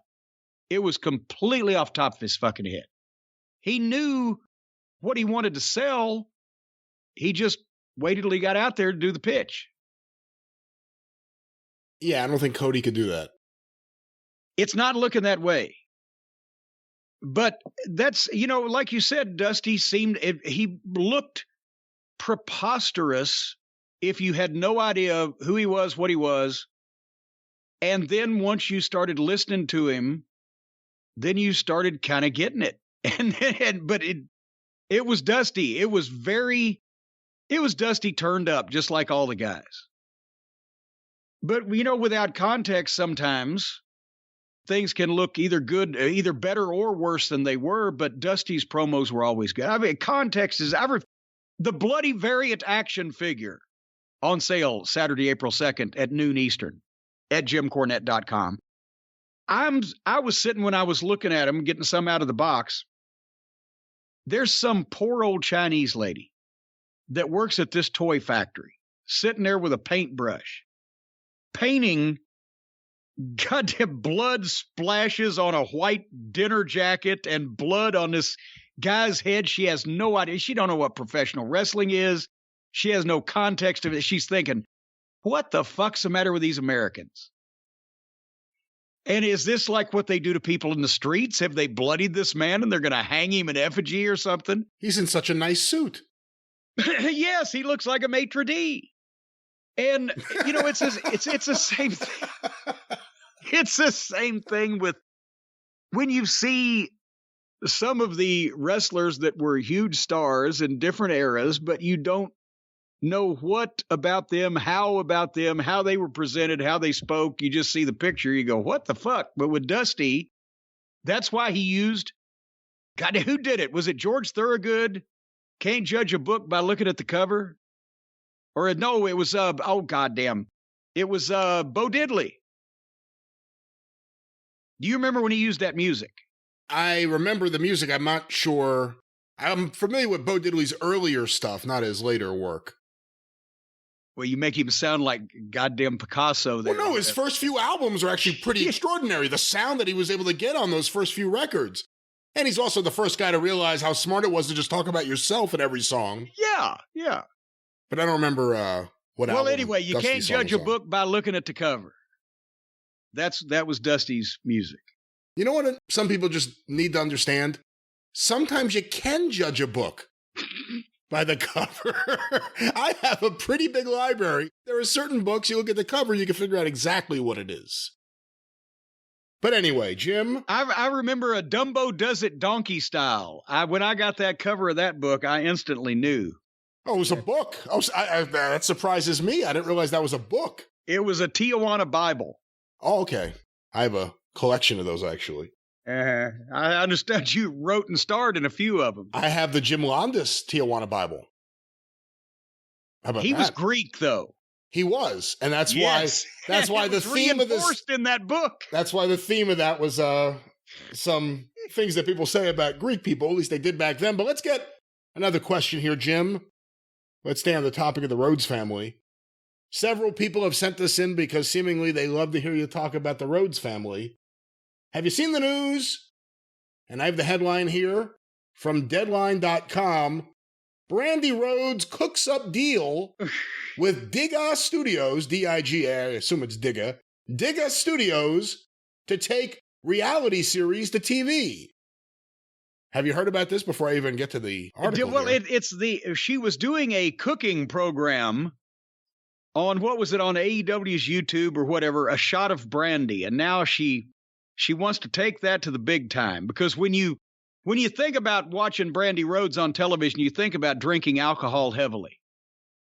Well, we have it says here an exclusive, which of course means that their PR person found someone who would run with the story. And here it is. Wrestler Brandy Rhodes. It's interesting. They lead with wrestler. Brandy Rhodes. Wrestler Brandy Rhodes has been hosting cooking show Shot of Brandy on YouTube for the last 4 years. Now, she is looking to step up to television and has partnered with Scream and Teen Wolf producer Diga Studios to achieve that. Diga Studios. It could be Diga, D-I-G-A. Did they really produce Scream? Or like Scream 17, Return of the Valley of the Scream? Well, when it says Teen Wolf, obviously this is the Teen Wolf TV show that was on TV. It's not the Michael J. Fox movie where him and Styles are having fun in town. So I'm not sure, but let me continue. Rhodes and Diga are looking to turn the project, which sees her cook and chat with celebrities and in and out of the wrestling ring. Celebrities and in and out, okay. Which sees her, that is very tortured grammar and syntax, sees her cook and chat with celebrities and in and out of the wrestling ring. It works, but you gotta think about it for a second. Well, they're looking to turn that into a half-hour television series. Diga is currently taking the project out to broadcasters and streamers. And they're currently sending it back. It comes as Rhodes and her husband, Cody Rhodes, recently left the All Elite Wrestling League, which airs on TBS. The pair were also the stars of the TNT reality series Rhodes to the Top. Rhodes was also previously a ring announcer and backstage host for WWE and appeared on WAGS Atlanta. Wait, what? WAGS? It's one of those shows where like the wives or the girlfriends of the various athletes and celebrities all get together and talk about, how vapid and superficial their lives are, I think. Oh, Christ. All right. It is the latest non-scripted series for Digga Studios, the company run by former MTV programming chief Tony DeSanto. The producer makes series including Hot Ones, the game show for True TV, and Discovery Plus's Selling the Hamptons. Here's a quote from Brandy. I started shooting this show in my kitchen 4 years ago with 2 iPhone cameras and a cocktail. I'm excited to see the show evolve and thankful for the fans who have followed along. I assure you, now that I'm working with Digga, the best is yet to come. And then we have a quote here from DeSanto. Brandy is an incredibly dynamic talent who just pops off the screen. And this genre-busting concept, who wrote this, Court Bauer? And this genre-busting concept she created is the perfect showcase for her electric personality. Wait a minute, she created a show where people drink and cook and talk to each other. We are beyond excited to dive into this project with her and share some great food, drink, fun, and a hell of a lot of laughs with viewers everywhere. Well, there we go, Jim. There's the story. Brandy Rhodes looking for a television or streaming distributor for a half-hour version of A Shot of Brandy. Of course, Brandy just pops off the screen. She pops off. She pops off at the drop of a hat. She popped off at Jade Cargill. Can't stop her popping. I'll tell you, can't stop the popping. That ought to be. Remember, if she just did another remake of Electric Boogaloo, it could be Electric Boogaloo, can't stop the popping. Well, no, you're thinking of Breakin'. Breakin' 2 was Electric Boogaloo. It would have been Breakin' 3 you're thinking of, I think. Well, one of those. Would you consider being a guest for A Shot of Brandy? No, I'd consider being a guest for $1 million, but for A Shot of Brandy, no. I can get that here at home if I wanted it. All right, Jim, well, let's get another question here on the show. This one was sent to CornyDriveThru@gmail.com from Angel. Hello, Jim. Besides the obvious Cody Rhodes, who, in your opinion, has the worst tattoos in wrestling? Oh, see, I don't know how to answer that because I'm cognizant of all these tattoos on people, and I don't give a shit what they are or ever look at what they are or try to differentiate what they are from the other 17 on everybody's back or whatever. I just see blotches. I'm the furthest thing from a tattoo expert. With Cody, it seems like it's even more noticeable because he doesn't have any except the giant Andre the Giant palm-sized one slap on his fucking neck that draws your eyes at like a giant carbuncle, as they used to call him. You can't look away from the thing. Like it was like Little John Harris. Remember Silo Sam? He had a giant football-sized lump on his big belly and clamp marks from where he'd had some kind of surgery on it. We saw him shirtless one day in the locker room. And Bobby Eaton with the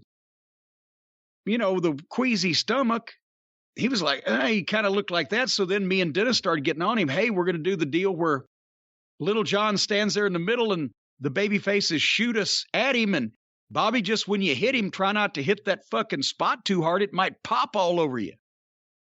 And then Bobby go out and throw up. What was the question?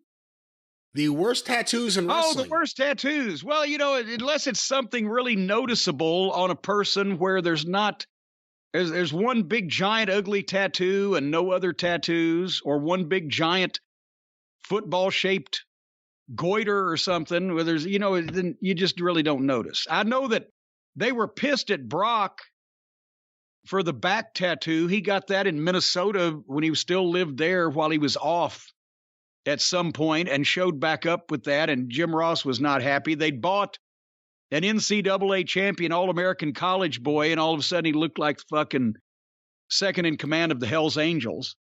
At least he wasn't under contract when he got the sword put on his front. Oh, good Lord, yeah.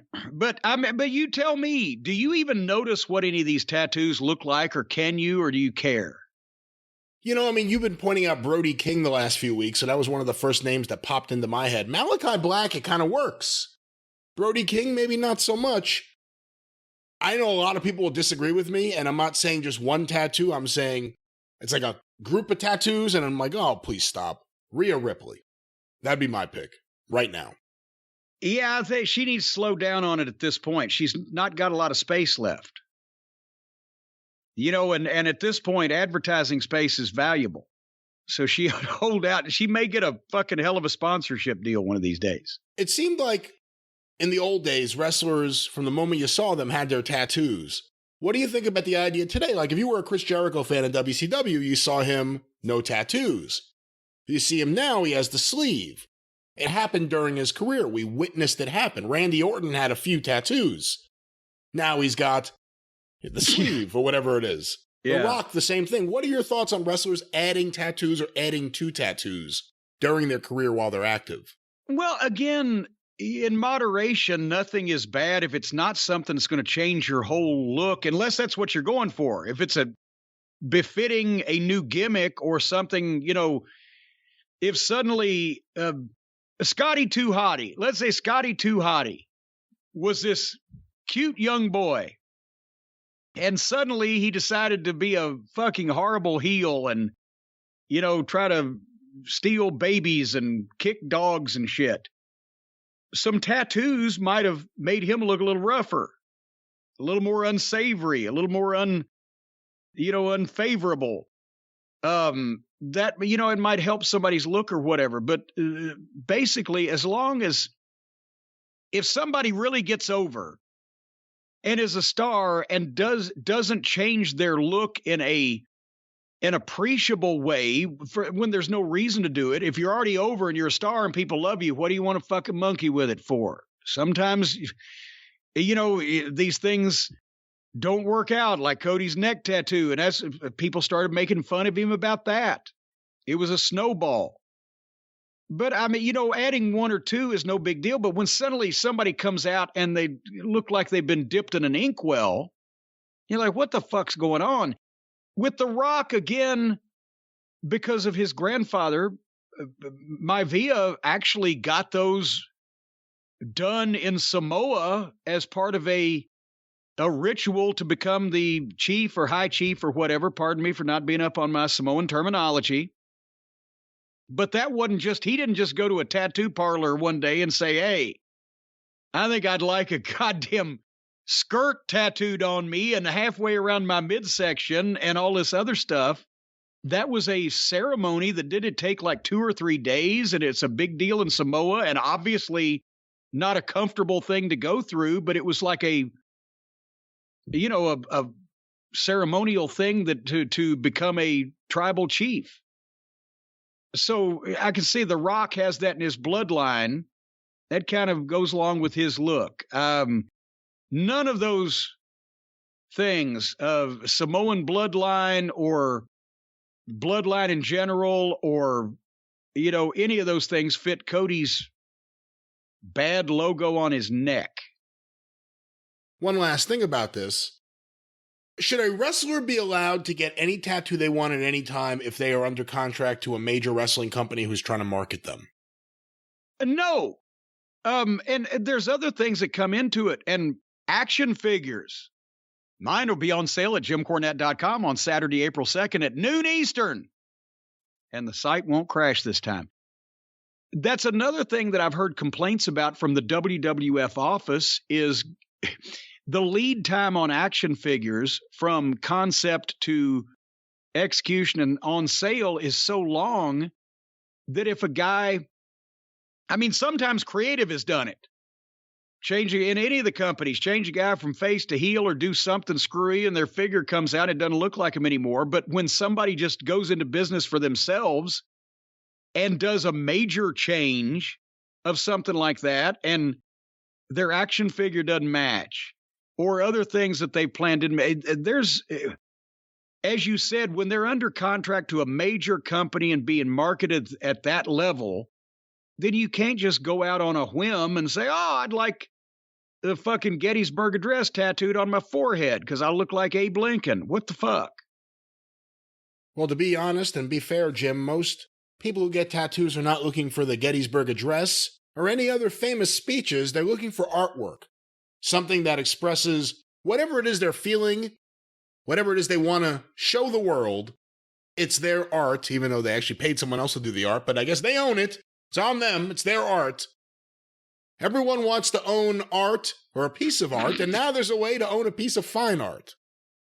Talk about some tortured syntax. You put yourself through hoops getting there. Well, I'll tell you, here's the thing. If you want to invest in fine art, don't put it on your body in the form of a tattoo, because then that's going to be a pain in the ass when it gets valuable and you want to sell it. When you want to profit on it, it's almost like you're going to have to part with a piece of yourself. But folks, that's not the problem if you deal with the fine folks at Masterworks. Because Brian, the uncertain financial times that we're in. The stock market's going up and down, precious metals are going up and down, but collector's items, pop culture, memorabilia, art, fine art that never goes out of style and it never loses its value. Did you know that blue chip art prices outpaced the S&P 500 by 164% for the last 25 years? That's incredible. Just like the pay copy of Marvel Comics #1, the timely publication, 1939, a 9.4 grade, just sold for $2.5 million. I was going to ask you about that. Isn't that incredible that copy showed up?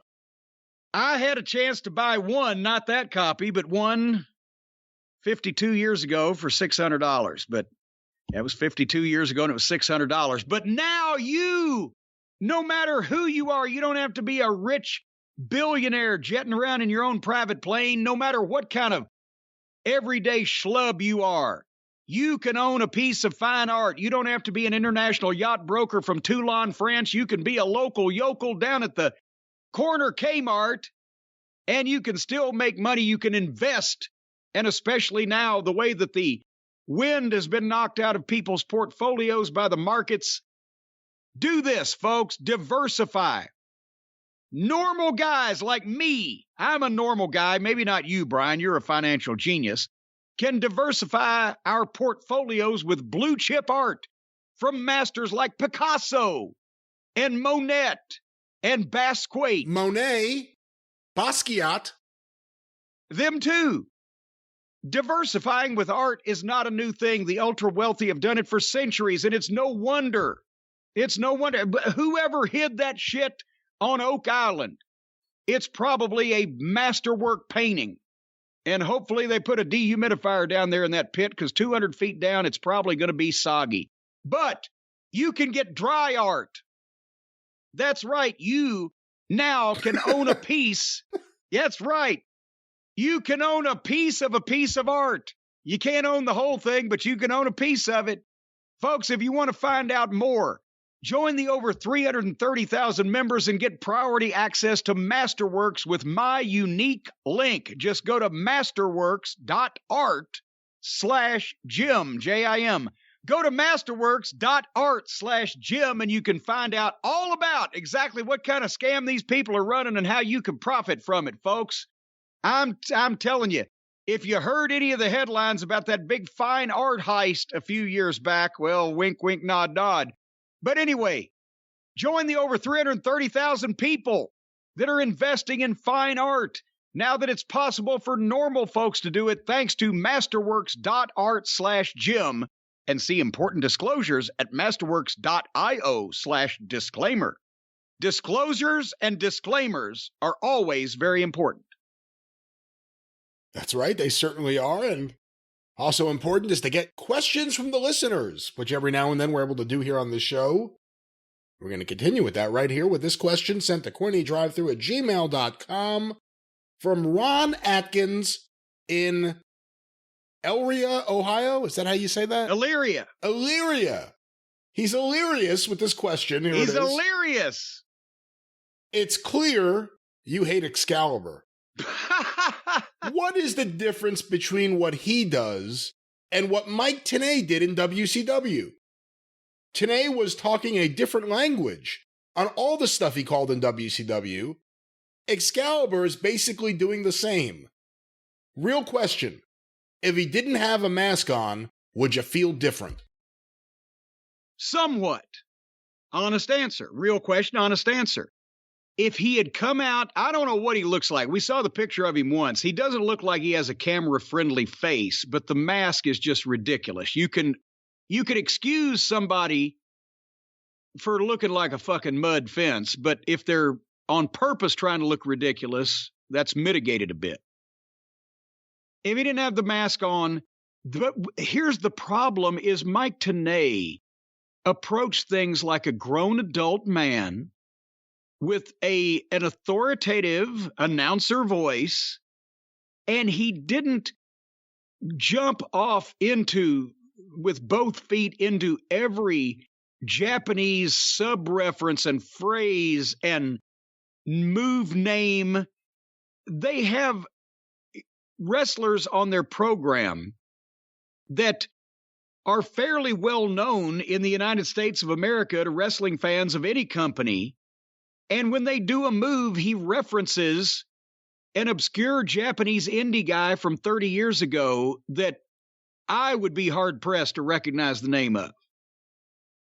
Because he's come from the Mark in the Basement School of Broadcasting, because they started their own company so that they could all do what they wanted, and they held shows in front of a few hundred people and then did commentary over them afterwards on VHS. That's the way he got started.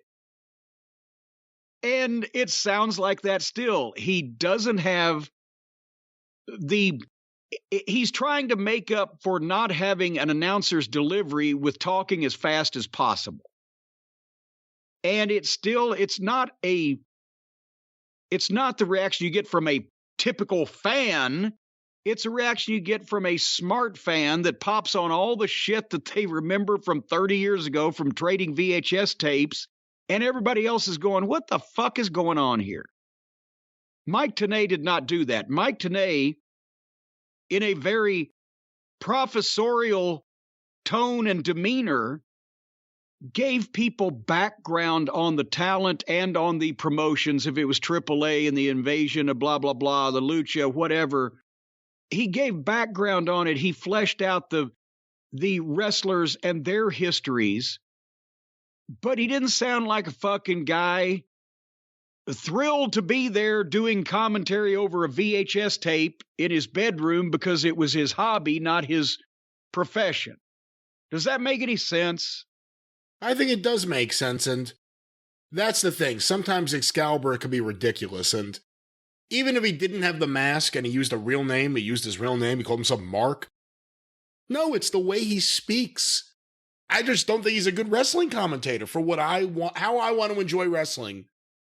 It's not good. If you want to watch it with the clown sitting next to you in the cheap seats, and you're both having the same reactions, then that's fine. But if you actually want a professional announcer to analyze the action for you, whether it's Howard Cosell with calling Ali's fights, or whether it's Gordon Soley calling wrestling, or John Madden doing football, or fucking, pick your favorite baseball announcer. It's not like that. It's like, I guess maybe these fans want people like them, so maybe they like their announcer sounding just like they do. But that's, to me, like a fan would call a fucking man. Not even a casual fan, but a fan with way too much time on his hands.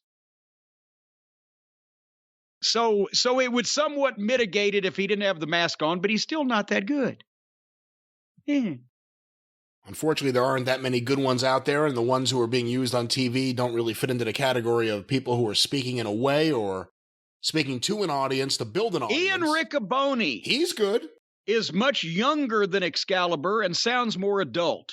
But he's not from Southern California and friends with those guys, so he has no chance to be an Excalibur. Don't be silly. Well, I'm being perfectly silly. I know that. I'm just saying he sounds like an adult, even though he's 15 years younger than this other knucklehead. Well, Jim, let's get our next question here. This one was sent to CornyDriveThru@gmail.com from Steph in Pennsylvania. With Curt Hennig's birthday coming up on Monday, March 28th. Oh my gosh. I was wondering if instead of talking about stupid wrestling today, why not have an episode dedicated to the greatest wrestler to ever live, Curt Hennig? I would love to hear your take, Jim, on all of the great stories you have of Curt Hennig. Curt is my favorite wrestler of all time, and in my opinion, the greatest wrestler to ever live. If there was one thing you could tell Curt today, what would it be? I have a podcast called Curt Hennig is the Best. Oh boy. Change my mind. I'd love to interview you. Well, that's probably not going to happen, but here's your chance, Steph. I'm not going to try to change. I think his mind is pretty well made up. I'm not going to try to change his mind. I can't honestly say that Curt Hennig, in my opinion, is the greatest single wrestler that ever lived of all time. That takes into a lot of territory into account. But he was one of the all-time best. And that's the thing about it. Curt was not only he was a second-generation wrestler. He'd grown up around the business. Larry Hennig, of course, was legendary, and the team of Hennig and Harley Race in the late 60s was the premier in-ring team. They are mentioned as the same breath with Ray Stevens and Pat Patterson, Nick Bockwinkel and Ray Stevens, or the Midnight Express, or on down the line, right? So Curt got the business, and he also had, he became, like a lot of the second generation guys, he became a better athlete and a better worker than his father. Jeff Jarrett did the same thing. Jeff was a better athlete and a better worker than Jerry was. Curt was a better athlete and better worker than Larry Hennig was. But they came along, 20 years later when the business had changed. And as a result, Curt obviously was used at a high level in most of his WWF run and was the AWA world champion and et cetera. But Larry Hennig was a bigger money drawing star in his time just because the places he worked, there was more money to be drawn in the 60s and 70s. But Curt, the match with Bret Hart, what was that, SummerSlam 92 or 91. MSG. See, I knew you'd know it.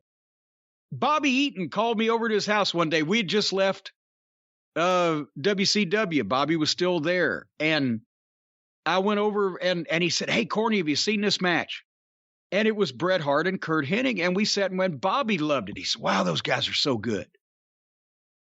And Curt, he was a natural. You see, Dolph Ziggler has adapted a lot of the animated bumping and the extra little things that Curt put in, but nobody's ever done it quite like Curt. That's why Vince came up with the Mr. Perfect thing, because he was, obviously the filmed vignettes were works. He wasn't, hitting a home run and then catching it at the same time from the other end or all those things, but he could do all that shit. He could do he could bowl and play football and basketball and blah, blah, blah, and wrestle like crazy. And he was a fun guy to be around. I've told you the story that when Hennig pants Stan Lane on the fucking plane, Stan had both of his hands trying to shove his bag in the overhead compartment, standing over the top of this guy in a suit and tie and everything. And Hennig across the aisle in the seat behind Stan just grabbed his Zubaz and down to his ankles. He had no fucking underwear on, so his wee-wee's hanging in that guy's face who's selling it like crazy. Hennig was a master ribber. Hennig was the guy. Was it Hennig not the one that ribbed up the Rougeaus and the Bulldogs to where yeah. It all started because of him, yeah. He was And he had just got there. He was new to the company, too. Well, he didn't care, though. See, that's the thing. Curt Hennig didn't give a shit. If he was going to play a rib and thought it was going to be funny, he didn't give a shit. He's in the wrestling business. He's one of the boys. They fired me. Oh, shit. I'll go back to Minnesota. Whatever the case. So he was a master ribber. He was a guy most of the guys wanted to hang out with. He knew the business. He was a master worker. You know, I wish I'd got to spend more time around him. I didn't really. Just the couple of years that we passed in the mid 90s in the WWF was really the only time I got to spend around him. But yeah, just, you know, a master craftsman. And he was another guy that got the Lloyds of London deal, right? He did, actually. The Bret Hart match, which one day we should do a watch-along. We're not going to do it today because we have a different match, but we should do one for that match. That was fantastic, and it elevated Bret, gave him the Intercontinental belt. It was also the last match Curt had until November of 92, when he returned at the Survivor Series after the Ultimate Warrior was fired. Yeah. So that was when he got it. And there was something, I'm trying to remember now, wasn't there something, was it him or was it Rude? That there was something going on with the Lloyds of London policy and the office said the wrong thing and fucking he got pulled. I'm not sure. What am I thinking about? It may have been, because there were different weird things with Curt Hennig where he would show up and disappear, he would work, he wouldn't work. And even then you would hear rumors about the insurance policy, which is kind of crazy because I was just a fan as a kid. But it was all those Minnesota guys. Road Warrior Animal, didn't he get the same policy?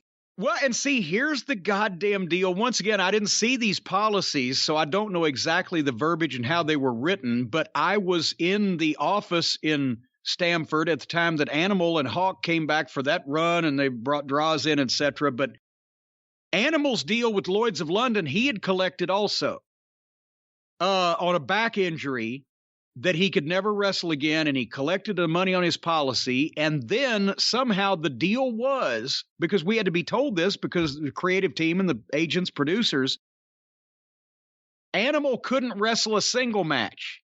As long as he and Hawk wrestled tag, or he and anybody wrestled tag matches, Lloyds of London could not get the money back from him for his career-ending back injury that they paid on. But if he was to wrestle a single match, then he'd be liable to have to give it back or give something back. There'd be some issue. So we could put Hawk in individual singles matches, but we couldn't put Animal in one. I mean, just to change, not like we wanted to break them up and make them singles anyway, but just TV matches to make things different. No, you cannot book Animal in a single match because it was Lloyds of London. And Animal had it. Hennig had it. Rick Rude had it. Who else? Flair got one and never cashed in on it. I think he was the only one that never got one. But that was a big thing for a while there. And then gradually, wouldn't you know who quit offering insurance policies to pro wrestlers? That would be Lloyds of London. I Googled what you said before, and I'm actually looking for it. Apparently you were right. WWE accidentally stooged him off to Lloyds of London, and they revealed, oh, here we go. He took over commentary for the WWF for a couple of years, but he was never satisfied with that role. He decided he would attempt another comeback. Sadly, it never happened, as someone in the company leaked this info to Lloyds of London. This led to Hennig losing his insurance policy from Lloyds. But more importantly, he lost faith in the WWF, and that's right before he jumped to WCW in 97. Yep, I remember that. Somebody somehow said something, and he got hot and said, well, fuck y'all. And there you go. Because did I mention that Curt Hennig was one of the old boys, and if he decided to say fuck you, he'd say fuck you and go back to Minnesota. So there you have it. Jim, our next question sent to CornyDriveThru at gmail.com from Wayne, Amelia Island, Florida. On a recent episode of the Drive Thru, Jim mentioned that Scott Hall was under a personal services contract to Dusty Rhodes. What exactly is a personal services contract, and how common was it in pro wrestling? Well, it kind of is what it sounds like, that you sign a contract with somebody that you will provide your personal services to them in some endeavor, form, or fashion, and you would do that on the theory that they're going to get you more work or more high-profile work in your chosen field. And in this case, it was wrestling. And personal services, contracts like that were more common in wrestling back in the 40s and 50s. You always hear in some of the historical stuff that like Tim Hornbaker or Steve Yohe or J. Michael Kenyon, Scott Teal, whoever has printed, you would hear that, well, Jack Pfeffer had so-and-so under contract and he got a percentage of his pay for wrestling, but in return, he'd get him booked for all these different promoters. Back when the territory systems were still forming, and, you know, guys always went to promoters to themselves and asked to be booked, but in a lot of cases, you know, guys like a Jack Pfeffer or Toots Mott or some of these other guys would contract a certain amount of wrestlers and book them out through their connections with all these different booking offices and promoters all across the country, and they'd take a percentage, whatever that percentage may be. But the theory was for the wrestler that this guy that knows all the promoters and can get them either on the long distance telephone back in those days or by telegram, you know, he's got their ear, he can get me booked in bigger places for more money. And, you know, then as the territory system kind of coalesced by the late 50s, early 60s, every territory had a booking office and a booker, and they brought guys in to work the roster of the whole territory. As we've talked before, even if there were local promoters in that territory, all those shows were still run under the auspices of the main promotion, and that's who would book guys for their whole territory. So then it started going out of favor. Maybe it was Jack Pfeffer the last guy to do that on a widespread basis in the 50s with the Fargos and those guys. What do you think, Brian? I can't imagine he was the last one. I'm trying to think who else. One of the last could have or would have done it. But yeah, I mean, that's on any kind of widespread basis, because just like today's wrestling companies don't like agents. Early, Vince never did. Jim Ross didn't like dealing with Jim Ross now has the same agent that he used to have to deal with when he was vice president of talent relations. They didn't like to deal with agents. They didn't like to deal, in a lot of cases, with bookers like that were representing guys back in the old days. But nevertheless, at the time that Dusty, and I heard that it didn't last long, and I don't know if there was any guaranteed money changing hands from Dusty Rhodes to Scott Hall and Danny Spivey, only that they had agreed to sign with him because he was a booker in Florida and in Crockett, and he could get them, booked and increase their profile. So that's theoretically what it was going to be, and then it just went blah. Well, perhaps if a personal services contract didn't work out for you and you're trying to figure out what to do next with your career, maybe we could suggest a career in coding. They're back, folks. Code Academy, one of our favorite sponsors, is back, and you've seen the news, you've seen the television programs. I can't say this. I'm not allowed to impart this information, but if I just were to hint or intimate that many of the people currently running the counter resistance over there in Ukraine, they're these code people. They know the codes. That's the way you run the world these days. And they're fighting back over there. If you want a career fighting Russians or communists or Sandinistas or any other type of Sandinistas? Sandinistas. They used to do something. Where is Saint-Denis? Well, no, the Sandinistas were fighting the Contras. Oh, well, where's Kant? Because the Contras were from Kant and the Sandinistas were from Saint-Denis. It was Nicaragua. What are you doing?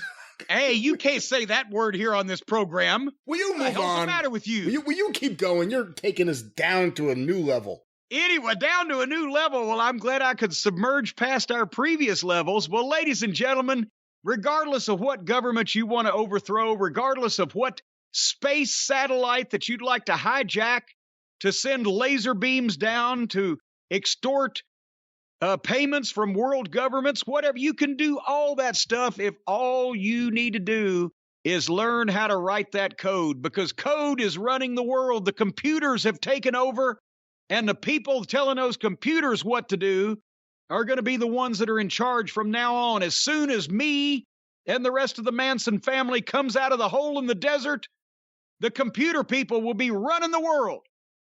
And over 50 million people already know that Codecademy is the best way to learn to code. I've mentioned it before. I think they've smartened too many people up. They got to get rid of a few of these. Too many people in on the secrets.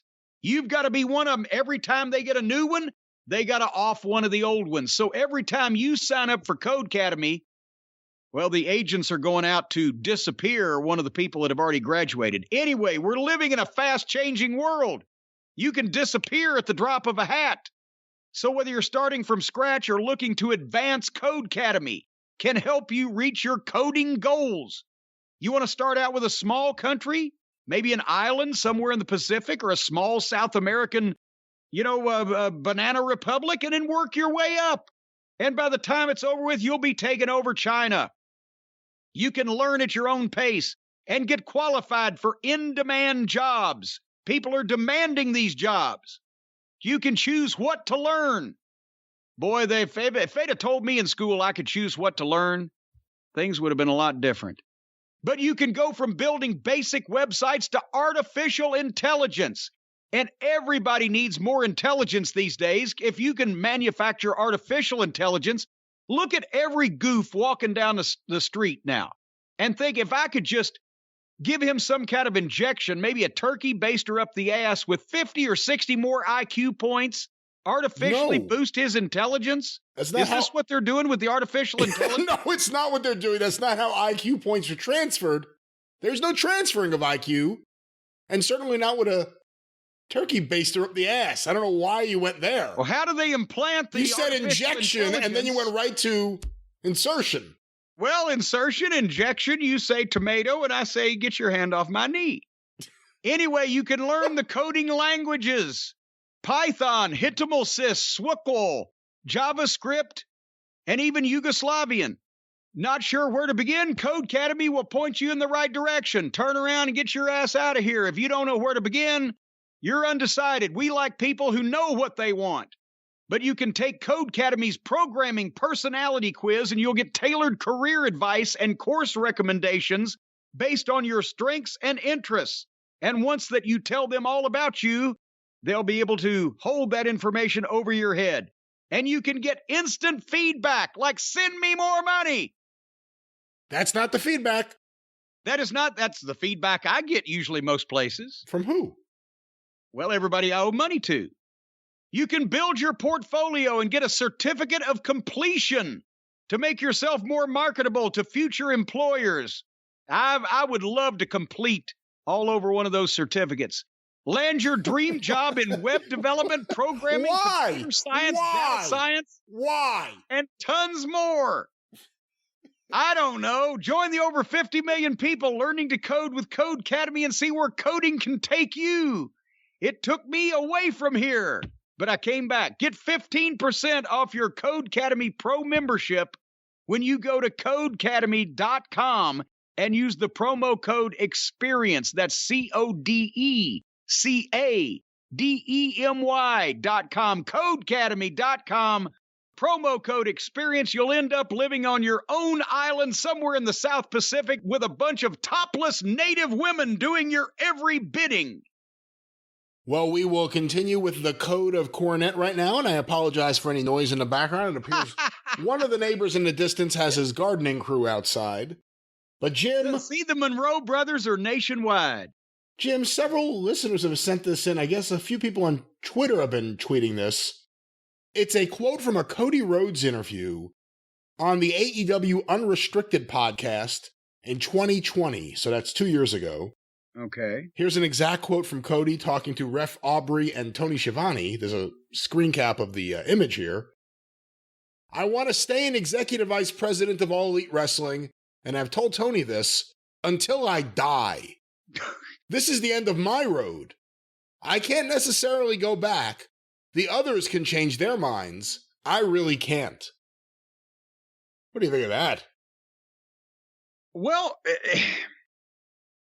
he can change his mind because he did. And obviously you can go home again, even if home was an abusive foster home where you were, treated like a street urchin.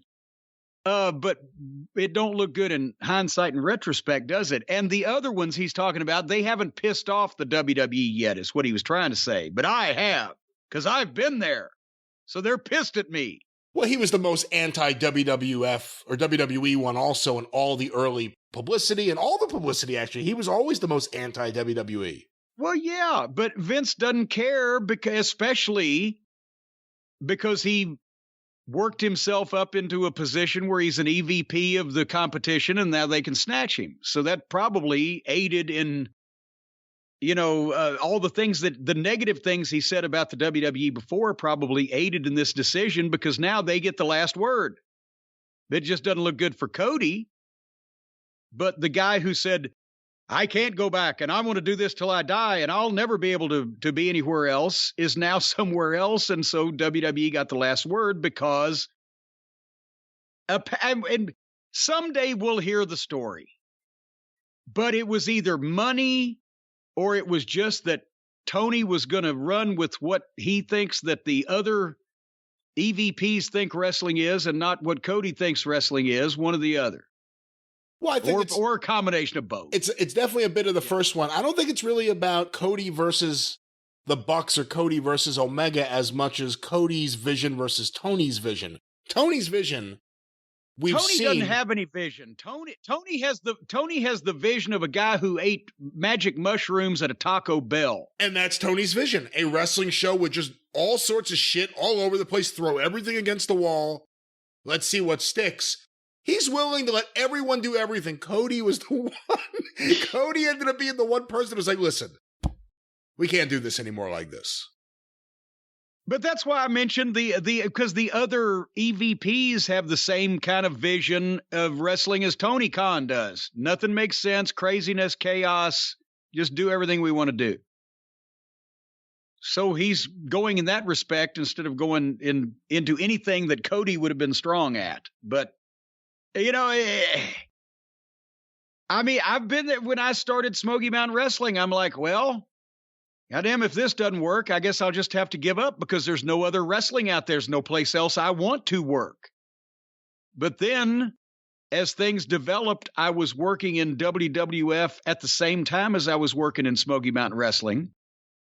And by the time Smoky Mountain ended, I needed to pay a few things off. So I just kept the other job that I had. I don't know that I would have tried to, if Smoky Mountain had folded, which it obviously was going to, and I wasn't working with the WWF, I don't know if I would have called them because then I would have been like, well, hat in hand, hey, can you help me out and give me a job? I've never done that.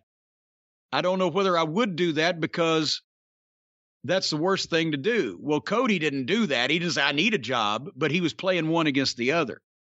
He didn't want to necessarily go back, but at least he was in a position where he could say, okay, I'll either stick with Tony and do whatever's making me unhappy for a lot of money, or I'll let Vince know he can snatch one of the executive vice presidents of this merry band of pranksters over here, and he'll give me a lot of money.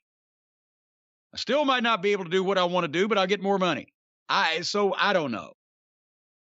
Jim, our next question sent to CornyDriveThru@gmail.com from Denny in Birmingham, England.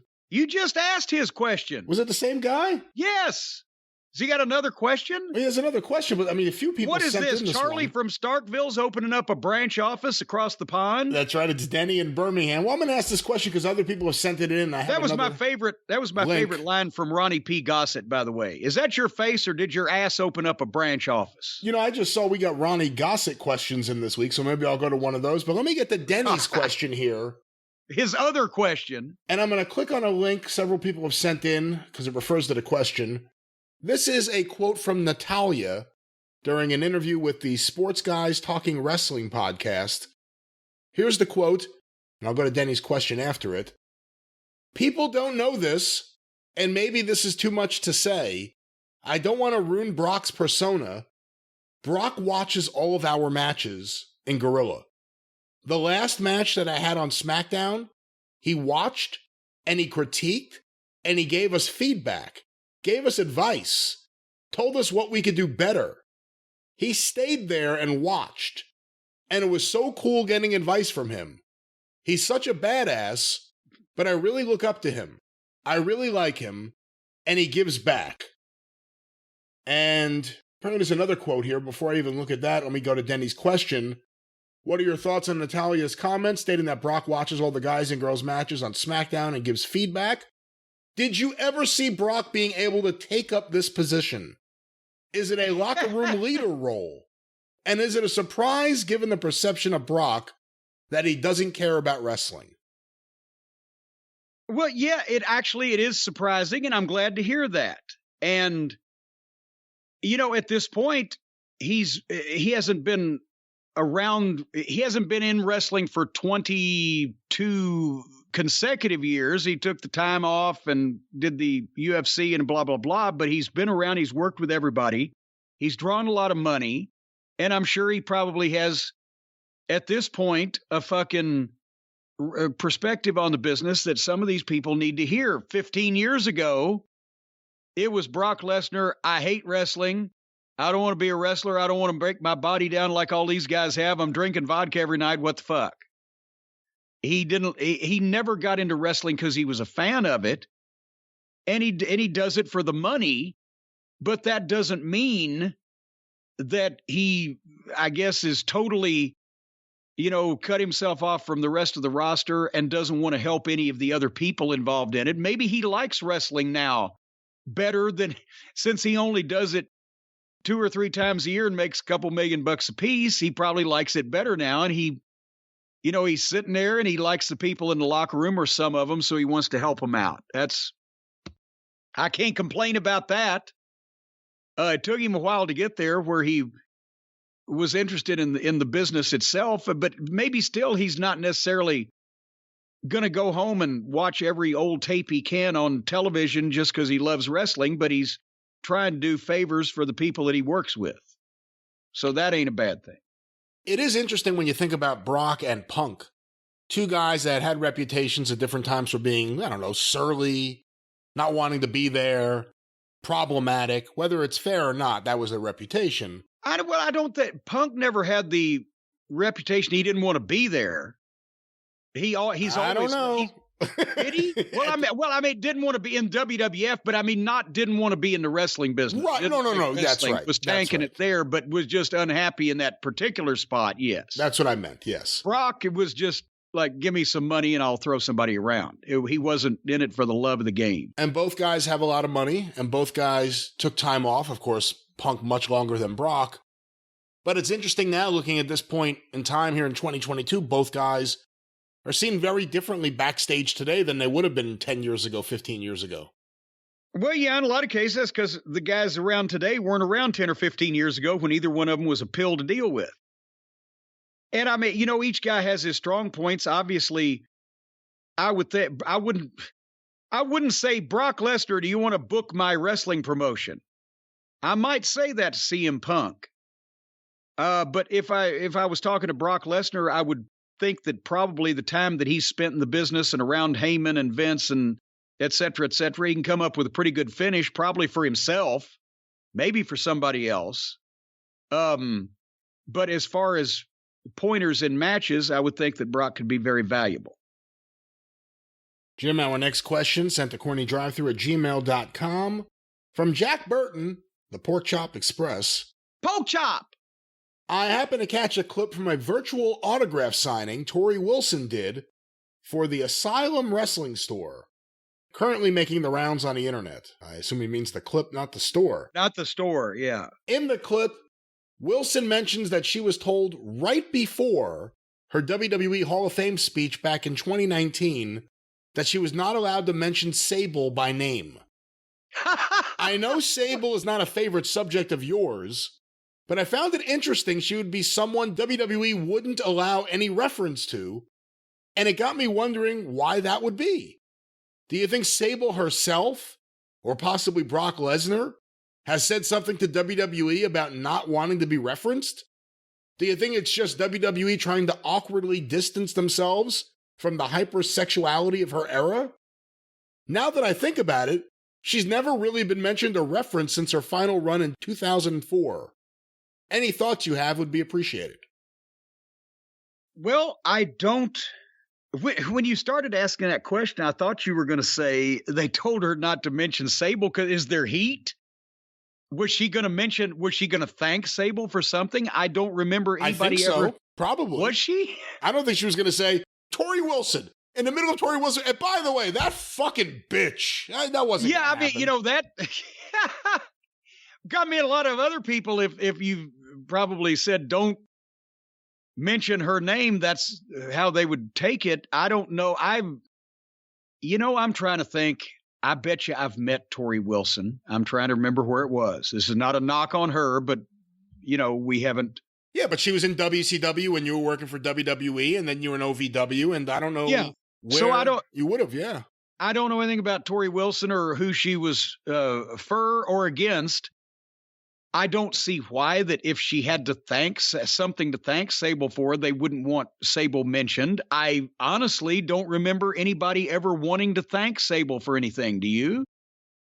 Mark Merrow may have wanted to say thank you, and then he may have wanted to take it back. Yeah. I don't know. But it is interesting that you never hear her referenced or mentioned ever, even though her husband works there. And I mean, Tori came in right after I left and came back to Louisville.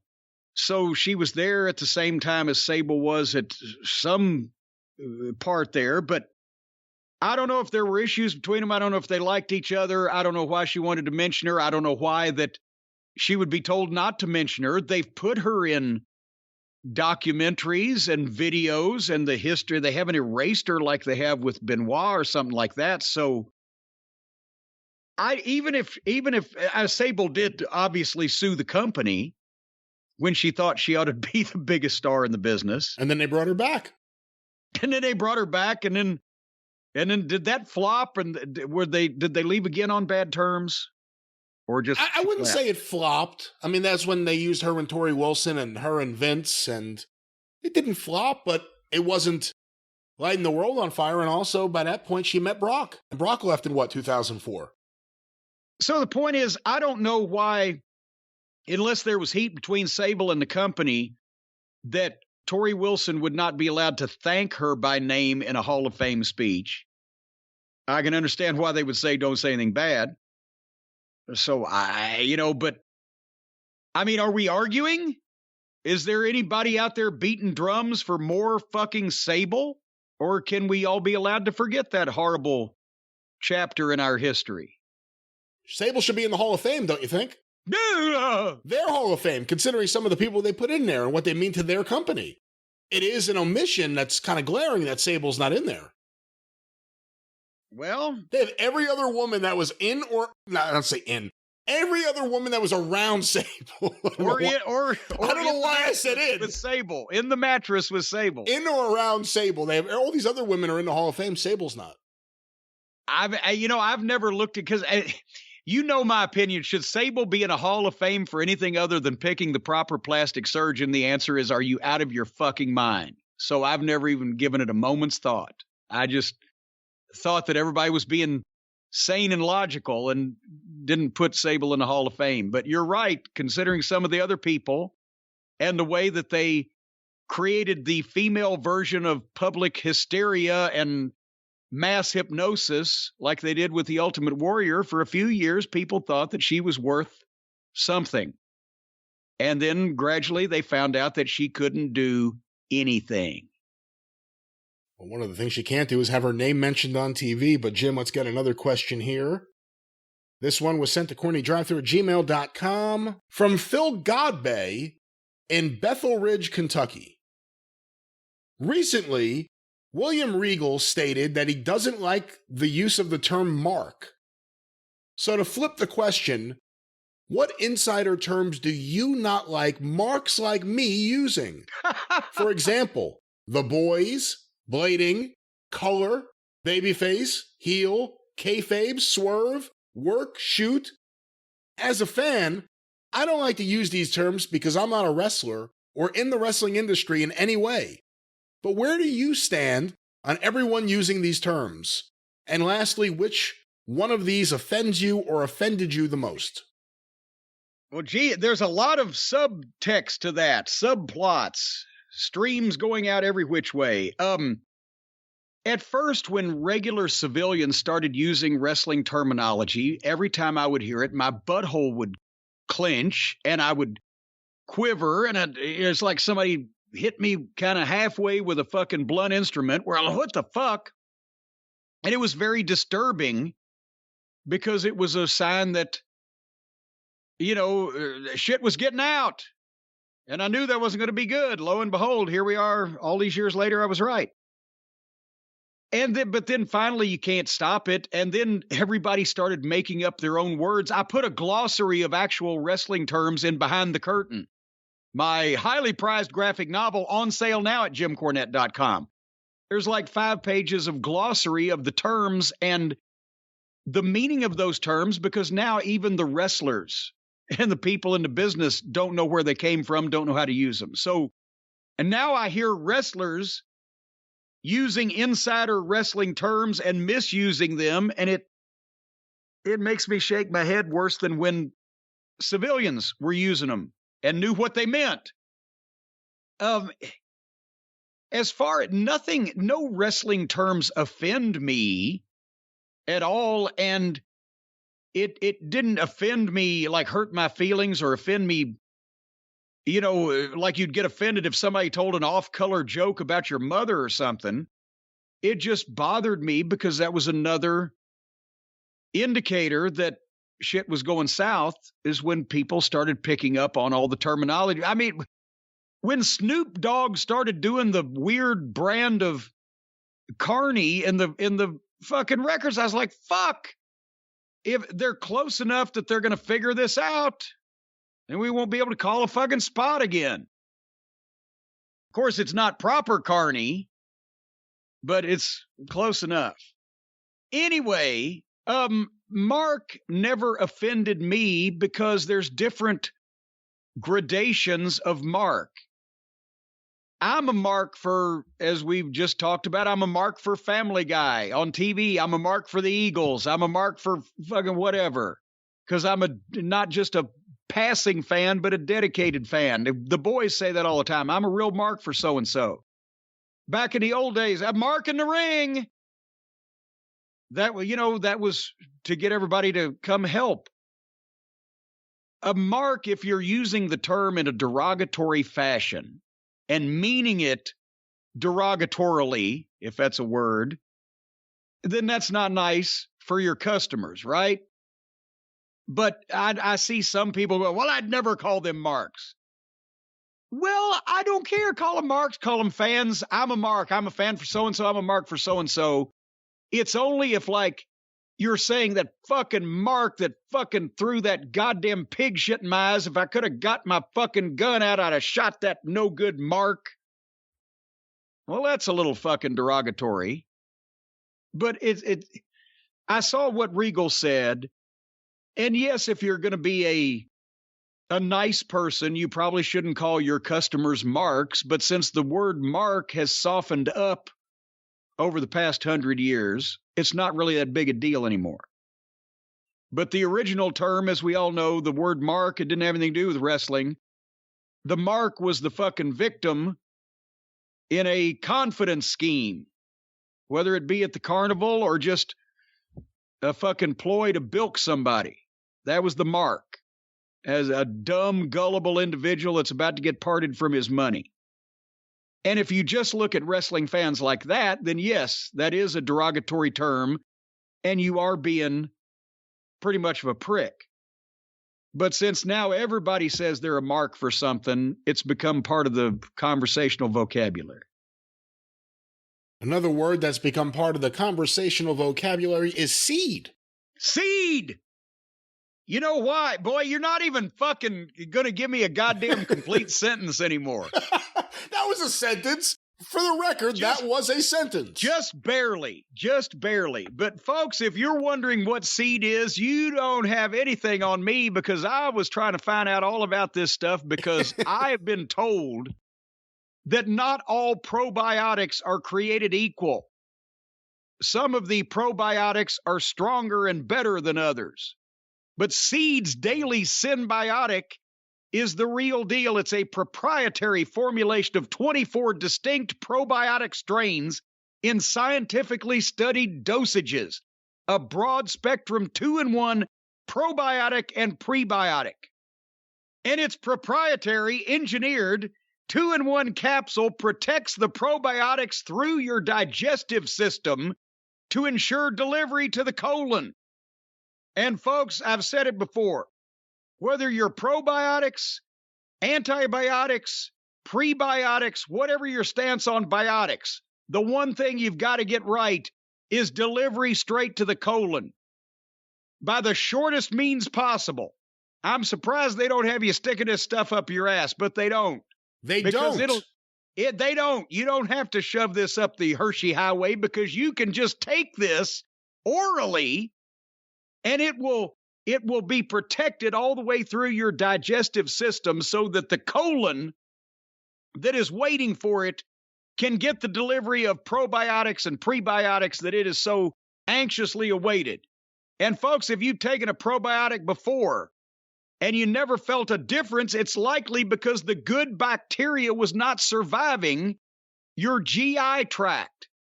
It got all ate up with whatever the fucking last week's Taco Bell, whatever's sitting in your gullet, ate that fucking probiotic up before it got to the colon. Well, now Seed is protecting all the various biotics to go all the way to your colon. And once they get to your colon, they're going to stay there and they're going to keep working. You're not going to be able to get this shit out of your ass. It is going to stay there and it's going to work for you because a daily synbiotic supports benefits in and beyond the gut. Your gut and your asshole and all the things that connect those two together. Seed supports ease of bloating, healthy regularity, possibly in some cases you'll be unstoppable. Have a cork standing by. You will be able to control yourself. I just want to make sure we throw that in there. You'll be uncontrollably happy about how much better you feel, and you'll be skipping and walking on air and doot, doot, doot, and all that stuff. And I love to sing about the moon and the June and the spring, because as you're walking down the street, you're going to be leaving a trail of healthy regularity down the sidewalk. This seed stuff supports your gut barrier, which is a barrier between your gut and things that want to get in your gut. It supports skin health, heart health, micronutrient synthesis, which is a thing that all micronutrients have to do before they can become real boys. And I'm telling you, overall, the seed stuff, and they send you the jar of the biotics, and then they send you another capsule that's marked bacteria, and it looks like something a terrorist would be carrying in a Die Hard movie, so don't show it to strangers without completely explaining yourself. However, you can start a new healthy habit today and support good gut health, ease of bloating, healthy regularity, ease of evacuation, heart health, skin health, micronutrient health, all those kind of things. Seed.com/drive. Use the code DRIVE to redeem 20% off your first month of Seed's Daily Synbiotic. Seed.com/drive. Use the code DRIVE, 20% off your first month. I'm telling you, you will shit yourself. You'll feel so good. You'll be tickled shitless. Actually, no. You'll be full of shit. You'll be tickled shittier with seed. Plant a little seed and let it grow. All right, I don't know how I'm going to improve upon that. But, Jim, let's get a few more questions. A very popular topic, as I'm sure you can understand, has been the subject of various emails. Here's one of them. This was sent to CornyDriveThru@gmail.com from JT on an island in the sun. Howdy, Jim. So I'm not sure if you heard, but AEW will be teaming up with DDT, Dramatic Dream Team, an interesting wrestling promotion in Japan. An interesting wrestling promotion in Japan. Now, as much as I want to share with you some of the matches I've seen from this company, I've been informed by the cult that if I did, you'd have a heart attack. So I'll just tell you. Along with the sex doll, they have a wrestler named Danshoku Dino, whose gimmick is that he's an over-exaggerated gay wrestler who forces himself on wrestlers during the match. They have a giant panda bear wrestler. They once had a lights-off match where they literally turned out the lights and let the wrestlers wrestle in the dark. Kota Ibushi was in a gauntlet match of some type where he entered wrestlers' apartments and fought them. And that's who AEW is teaming up with. Alls I ask from Jim is before he goes into cardiac arrest, he signed some more deals with wrestling figure companies so I could have him so I could have him be the GM of my wrestling figure fed. I read this one because it pointed out a few of the wackier things in DDT, but this has been a big story, Jim. AEW, apparently, a statement put out by Head of Talent Relations, Christopher Daniels, announcing a deal AEW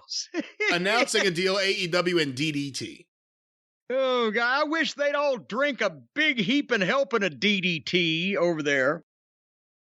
Okay, obviously, this is not going to be a legitimate cross-promotion where there's going to be some type of invasion angle and there's going to be DDT wrestlers versus AEW wrestlers, whatever. Again, even though we're getting a break from having to watch him on our television screens, old Twinkle Toes is still determined, even though he's on the sidelines, even though he can't make a mockery out of the wrestling business actively himself right now, he's still going to find new and different ways to make wrestling look stupid and silly and run fans off screaming like their heads are on fire.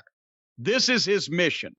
He wants to make it silly enough and stupid enough and cartoon enough and childish enough that his simple mind and the simple minds of people who think like he does can enjoy it. And he's somehow gotten to Tony Khan to suggest that the former home of his great matches with sex toys and 9-year-old children, not even 9-year-old girls, not even male 9-year-old girls, and giant panda bears and all this other shit can now be seen on national television. They ain't gonna have I don't know what the name is of the one, what did you say, overly gay wrestler? It's a horrible gay stereotype that wouldn't fly on television over here. Every LGBTQ group in history and those about to be organized would be picketing, and the TBS wouldn't let that shit. If they won't let the Briscoes on, you've seen what they're doing. They're fucking pantsing each other, squirting baby oil on each other, finger up the ass spots, humping each other's various body parts. If I was gay, I would be insulted and start petitions. They can't show that on television. You can't mean to tell me that even Tony Khan, even under the influence of Harpo McFingerfuck, is going to let anybody wrestle a blow-up sex toy on his television program. That ain't going to happen. So what it basically boils down to is this is a way, because that's where old Olivier started out in his great career in Japan. He started out in an outlaw mud show comedy group, DDT, that does this kind of bullshit in front of a few hundred people hard up for entertainment. I think what's going to happen is he's going to get some more outlaw indie talent like that Michael Naka to fuck off and get off my television. We haven't had to see him lately either. But he's a big DDT superstar because that's why he wasn't good enough to wrestle in real promotions. That's where Twinkle Toes found him. And they became good friends or best friends or whatever the friends are, bosom buddies, whatever. He's going to get some more untalented outlaw talent from Japan, payoffs from a billionaire, and they're going to stick him on TV like he did with Maki Ito and the Freddie Mercury girl, and now it's going to be guys and girls. And that is Kenny Olivier's main goal in life is to get as many substandard, outlaw, Japanese pretend wrestlers real jobs as possible, because that's who his friends are. And right now, the Jackson boys are way ahead of Twinkle Toes in getting their friends jobs, because there's two of them, and more of their friends are employed than Twinkle Toes, so he's got to do something about that. What else could this be? They don't have to. Everybody talk, well, Kota Ibushi came from there. Yeah, fuck Kota Ibushi and feed him some fish heads while you're at it. He was another guy doing matches with blow-up dolls and children, so I think of him the same way as Twinkle Toes. And I've seen his matches in Japan since he supposedly got to be a great wrestler and a serious wrestler, and he fucking sucks. He's a fucking minute little imbecile that does the same kind of shit that Twinkle Toes does. If I don't like it from him, I ain't going to like it from the other guy. That's what they've got. I don't care. They've got fucking doll wrestlers and clown show wrestlers and people wearing costumes from the Mummers Parade. And it's a joke promotion. They don't have real talent. They're not going to help AEW in any way draw any money or get any viewers. And to even announce this is just ridiculous. But because Twinkle Toes has somehow talked Tony Khan into thinking that this will be a good thing, now we get to see more bad Japanese outlaw talent show up to complement the roster of bad American outlaw talent he's got. Well, truthfully, we actually don't know what we'll see, because remember, they did that deal with that group in China at the very beginning. I think they even announced it at that first press conference outdoors in Jacksonville. They were 4'7" each also, as I remember. Did every move. Did we see them? Minute. Did we see them on AEW TV? Twice. Wasn't it? Once or twice? So, I mean, if that's their deal with SEMA's group, who knows what the deal with DDT will be? I would think you would want to deal with... What could they do? What could anybody in DDT or the entire company as a group do to add one viewer to AEW television or add anything to their pay-per-views or bottom line? I don't think this kind of stuff adds viewers. They've already got comedy wrestling on AEW. They don't need guys that are smaller and worse at it. Yeah, I don't think this adds viewers. I don't think that's what this is about, sadly. Well, there you go. Then another case of somebody stroking somebody's ego or something. Something's getting stroked around here. Well, let's get our next question here, Jim. This one was sent to CornyDriveThru at gmail.com from Gino Moore's Purple Bomber. Writing from Japan, Terry Funk and I are doing our farewell tour. Boy, for a few people, this is really funny. I was about to say, for 16 people from New Jersey, that's hilarious. Jim, I've always wanted to ask you about the Fish Market street fight at TNA's Destination X in 2008. Oh, good God. Why was this? I wish he hadn't, because I'd forgotten that it took place until now. I never even heard of this. Why was this indoors? Was there a smell issue, as there were several matches after this? Any other anecdotes related to this match that you can share? Shark Boy was in it, wasn't he? I don't even know what this match is. I've never heard of the Fish Market street fight. They did some, I want to say, were the Dudleys even involved in something like that? I can't remember, but Shitstain, say no more. He came up with a match where multiple people fought in what was purported to be a fish market and they were smacking each other with the halibut and all that stuff in a fish market area because of, I think it was either Shark Boy was in it. So of course that's the tie-in to fish, or somebody in the match was from a place where they do fishing, or somehow Shitstain made the leap. Look up in TNA or just Fish Market Street Fight or whatever. That's exactly what I just did, and I have pulled up something from Destination X. Yes, it was a pay-per-view, and we were in Orlando. No. No. Norfolk, Virginia at the Norfolk Scope. That's right. It was Norfolk. It was one of the location pay-per-views they did. And then we did goddamn TV the next day in Florida. I had to drive 12 fucking hours overnight to get from Norfolk, Virginia to goddamn Orlando from the pay-per-view to the TV and had to watch that. Who was in that fucking thing?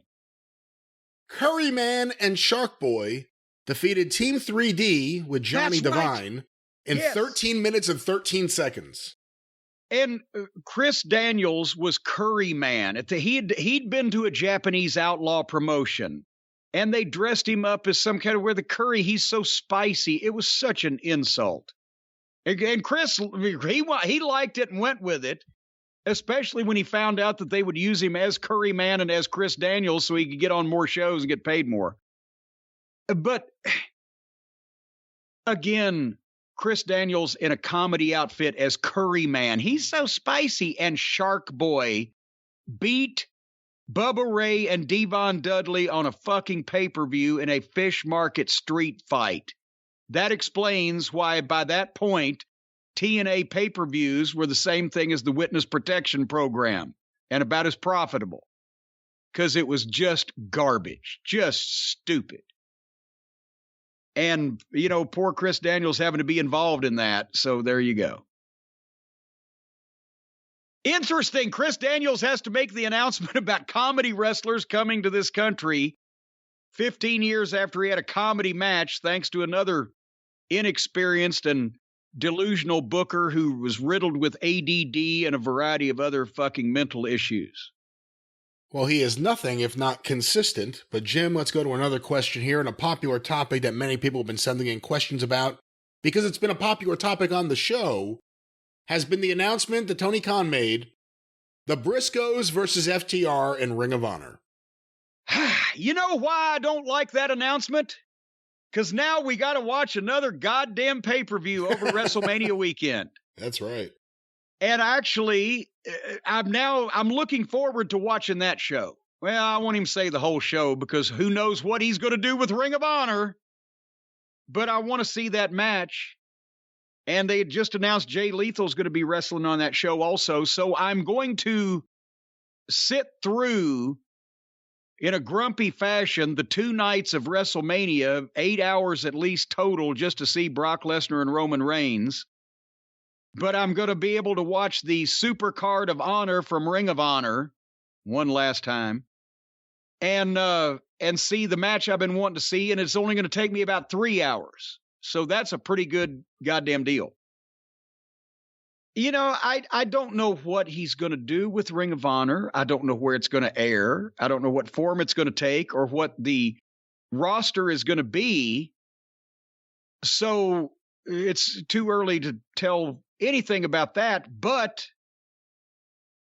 if the story is true that it's the Turner executive that won't let the Briscoes be seen on their noted television station that hires people been accused of murder and convicted felons and et cetera, at least Tony's smart enough to give it to us in another platform that he has control over. So I don't care where it is as long as we get to see it. And I just bet you, I'll put $20 on it right now that it will be a better tag team match than anything that we have seen in AEW. And then, maybe if the fans start bringing out the pitchforks and lighting the torches and demanding that we see the Briscoes, a real tag team in AEW, maybe that unnamed Warner executive or Turner executive or whatever will mind his own fucking beeswax. But otherwise, I mean, I'm glad to see the match. I'm just trying to figure out what shape Ring of Honor is going to take after this, and if they can do a full program, or is this going to be a one-off show, and then all of a sudden he forgets about his new toy like he forgets about all the other new toys because he's got so many toys. Sometimes they bring If it's like wrestlers, will he do this with promotions? He brings a wrestler in, he announces he's signed, he gets a big match on TV, you never see him again. Will that be Ring of Honor, or is he going to get tired of it in 2 weeks, or is he going to continue it? We'll see, because that's apparently the only place this program would be able to continue between the Briscoes and FTR. Well, we shall find out, but Jim... But now there's another show over that weekend that we have to watch that we'll actually enjoy, probably. At least part of it. We shall see. We'll see what they do. But Jim, let's get another question here. This one, a popular topic. This email sent to CornyDriveThru@gmail.com from Simon in London. I came across a fairly recent interview clip of Bret Hart calling out Jim for his role in the Montreal Screwjob. I believe the interview occurred sometime after the Dark Side of the Ring episode. I was about to say it wouldn't have aired beforehand, or else Bret wouldn't have been calling me out because he didn't know until then. Bret claims Jim has never apologized about the double cross, and it sounds like he harbors some animosity.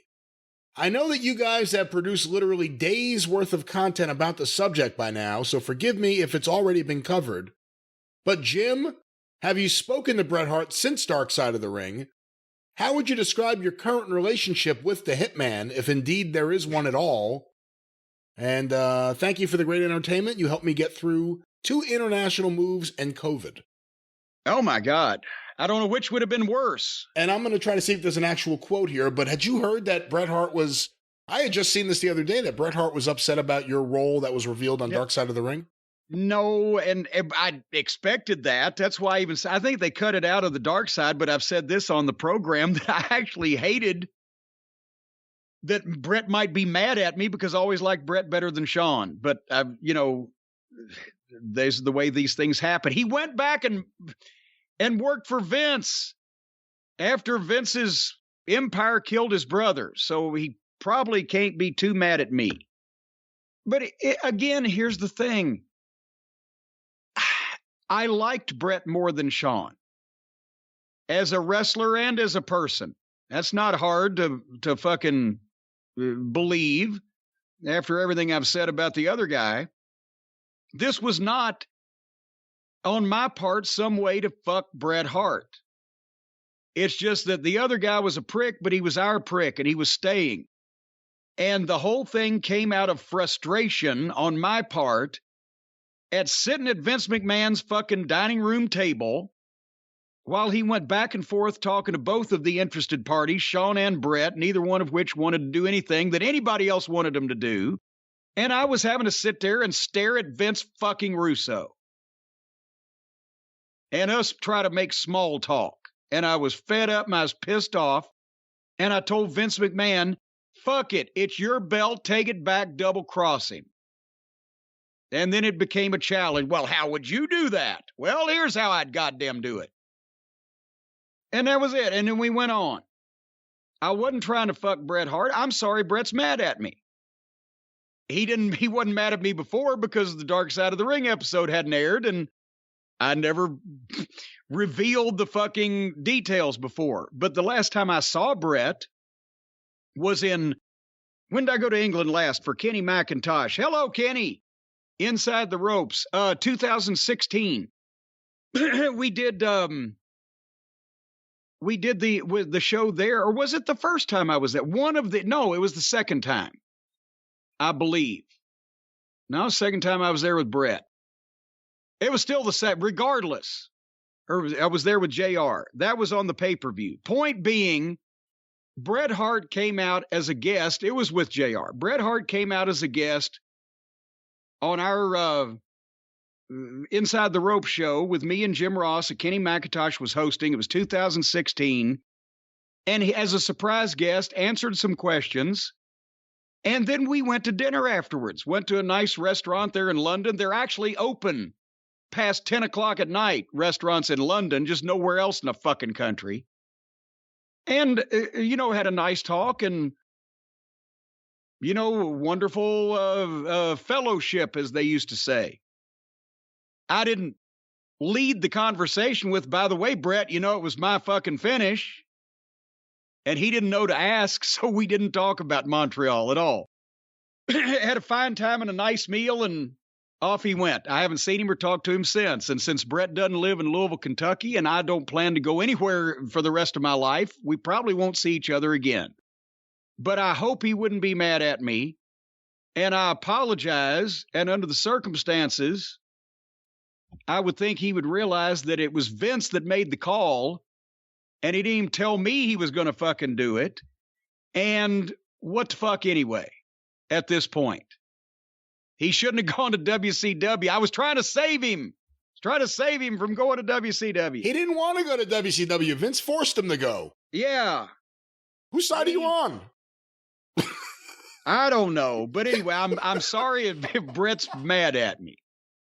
But what's a boy to do?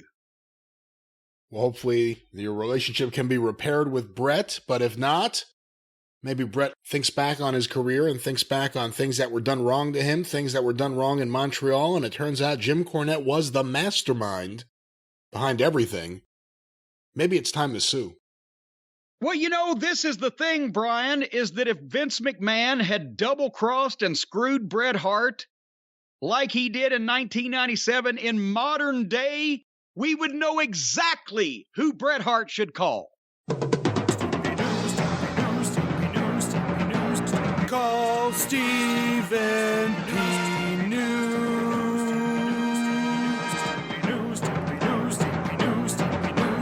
If you need to sue.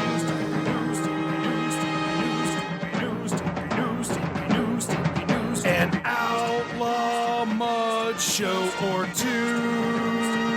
He'll sue the rest.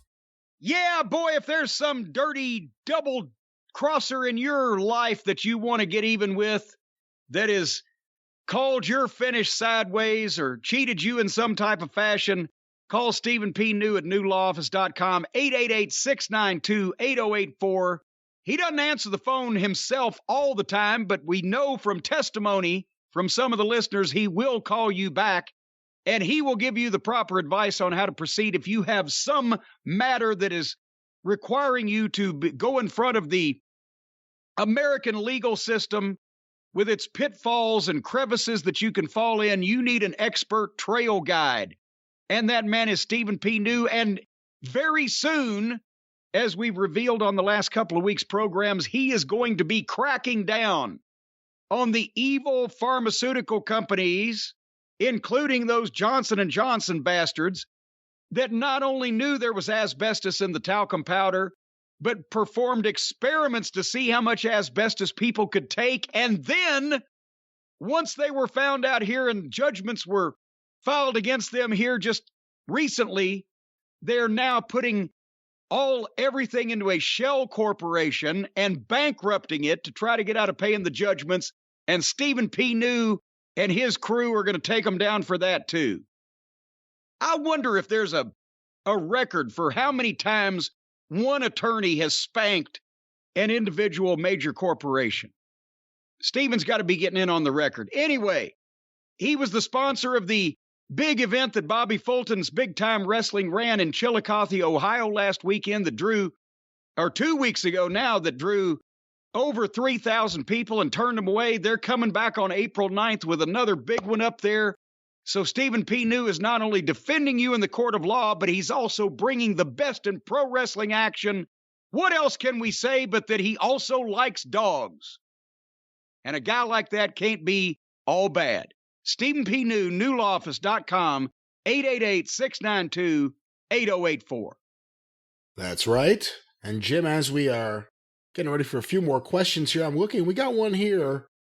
I don't know how much of this I can reveal. He specifically said don't mention his name. He's a special effects artist who's going to be doing a WWE dramatic action piece filming on March 24th, a 4-day shoot in Texas. Is Austin Owens going to start before it gets to the ring? Well, it worked for Piper and Goldust on the Backlot Brawl. Well, we will see what happens. That's very interesting. Not only that, I thought you were going to say he was the special effects guy that put on Kevin Owens' skull cap. I don't think they needed a special effects person for that. It looks like Owens did it himself in the mirror at home and just drove there that way. But we will see then a 4-day shoot. Think they can get 10 minutes out of 4 days? You got to hope. Unless they go completely wrong, and Austin knows how to do a film shoot, so we'll see what happens. Jim, our next question sent to CornyDriveThru@gmail.com from Charlie in Starkville, Mississippi. Of course. Hi, Jim. Cesaro just filed for the trademark CSRO, all in caps. Oh, boy. What are your thoughts on Cesaro filing for this new trademark, and does CSRO pass the name test? No, it doesn't. No, it fucking doesn't. That's like that goof Enzo Amore. He fucking gets fired, and he changes his name from ENZO to NZO. What the fuck? Are you going to trade on your 15 minutes of fame in the big company for the rest of your life, going out into high school gyms and bars and flea markets as a former WWE star under a slightly similar presumed name? Or are you going to be somebody different? Figure out, be who you've always wanted to be and make it work. And Cesaro is CSRO is not only playing on the name that he's had on that TV where he was presented as a guy in the middle of the pack. He wasn't sucking the hind teat, but he wasn't the fucking top beagle. He was in there in the middle somewhere. And now he's just going to go out and trade on that. It's the same thing, poor Nick Dinsmore that did the goddamn Eugene thing on Independence afterwards instead of establishing himself as somebody. And these and confusingly... Same thing, too, where he couldn't call himself Eugene, so it had to be like U, the letter U, and then U-Gene. Yeah, it's just... no. That's somebody else's creative. You don't own it. That's not you. Be you. Be who you want to be and make it work. That's why I said the first thing I heard, Cesaro ought to sit back for 6 months, let people forget about the way he's been used, and come up with a dynamic new presentation for him that magnifies all of his strong points, eliminates any weak points, and is something that he can get over fresh that he's going to own.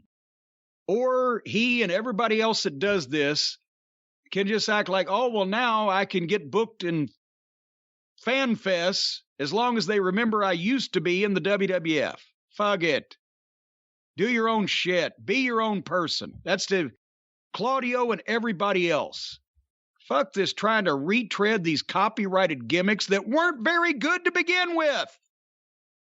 Well, I don't think with him it's as much about the gimmick. It's more about the name recognition, right?